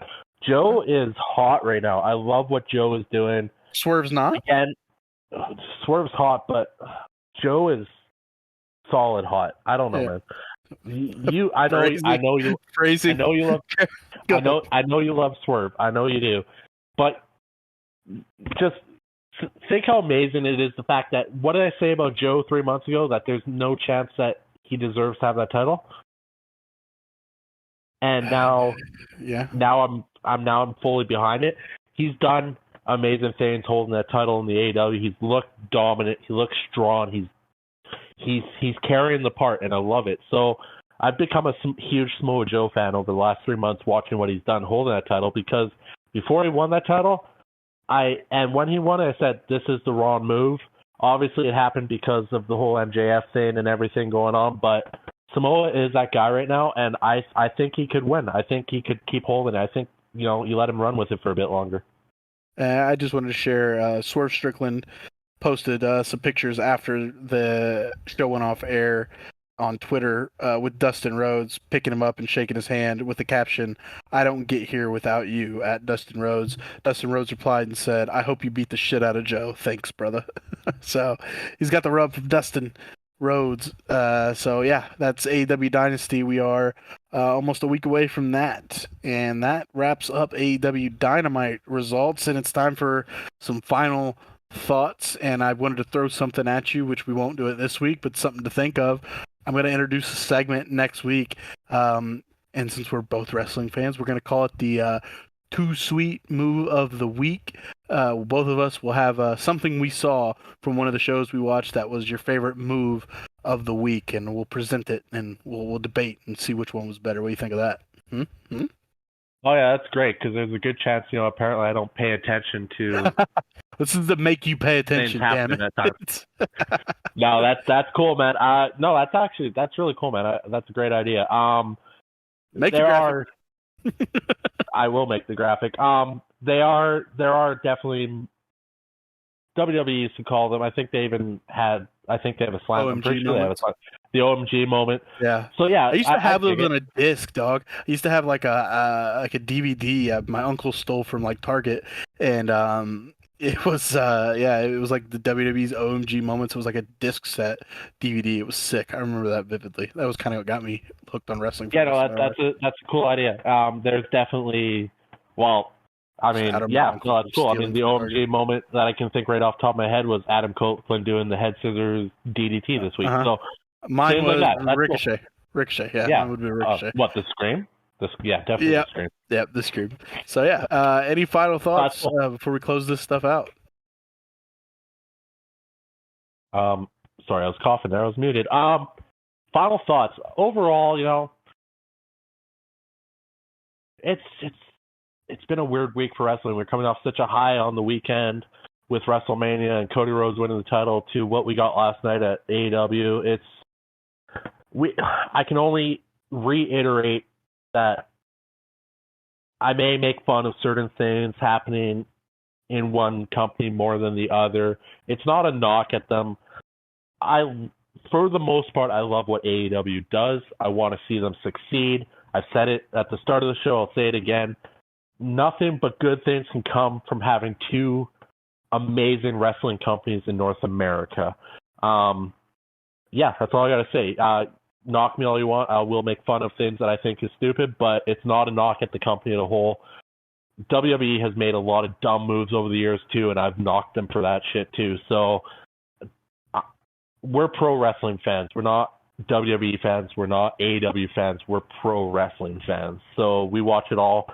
And yeah, we're going to be honest. I'm going to give you my honest take on things. If it's dumb, I'm going to tell you it's dumb. If Kurt thinks I'm an idiot, he's going to tell me I'm an idiot. It'll make me cry later in the night, but we won't do it on air. But yeah, it is what it is. We're pro wrestling fans. We will be honest as we can about everything. If WWE does something dumb next week, I'm going to be right here saying that was fucking dumb. So yeah, that's where I'm at with it. That's my closing thoughts on this. Very long. I think this might be the longest pod we've done. Yep. Well, hey, it is what it is. So next week on the show coming up, we will have conversations from Friday Night SmackDown and New Japan's event in Chicago. Windy City Riot is coming up. We'll get into that as well as Monday Night Raw, NXT, and AEW all coming up. I'll have a nice little perspective on AEW when we record next week because I will be live in attendance at the State Fair Coliseum here in Indianapolis, Indiana. And the day before, I get to sit down in the studio with an AEW talent. It has not been announced to me yet. I'm waiting to figure out who it is that's going to sit down and talk to me. Really intrigued to see who it will be because I was told it will be somebody on the card that we're performing. So the options I have right now are what did we say? We have Will Ospreay, Claudio Castagnoli, Adam Copeland, Willow Nightingale, Julia Hart, Brody King. Is there anyone else that was announced? Can't think off the top of my head. Not off the top of my head. I mean, so yeah, dude, it's gonna be Will Ospreay. If it's Will Ospreay, rough. Uh, rough. So yeah, that'll be cool. I just had a thought. I just had a thought, dude. And Yeah. tell me if it's even remotely possible, because I'm going to collision in Vancouver, middle of May. Do you think your radio station will hide me for like a day, and then you can get me press passes to that? I'll try. It's we're a local radio in Indianapolis, Indiana. I don't think our connections spread to to Canada. So, But yeah, no, that's awesome. I'm so excited for you, man. And yeah, like I said, I'm going to be at Collision in middle of May when they're in Vancouver. I'm looking forward to that. Yeah, overall, let's just move past this week. Let's get everything back on track. Let's have WWE do their thing, telling their story. Let's get back to having those amazing matches in AEW that we love to see. As Dave Meltzer would say, biasly, we're the best wrestle. yeah, the best wrestle and the best wrestling is happening. We are in the middle of a golden era. I believe that truly. So thank you so much for listening to This Week in the Wrestling with Top Rope Renegades. I am Kurt. That has been RK. We will talk to you guys next week with our 3-4 something star podcast we're working on here. What do you think, RK? Tokyo Dome next year. We're going 5 stars, baby.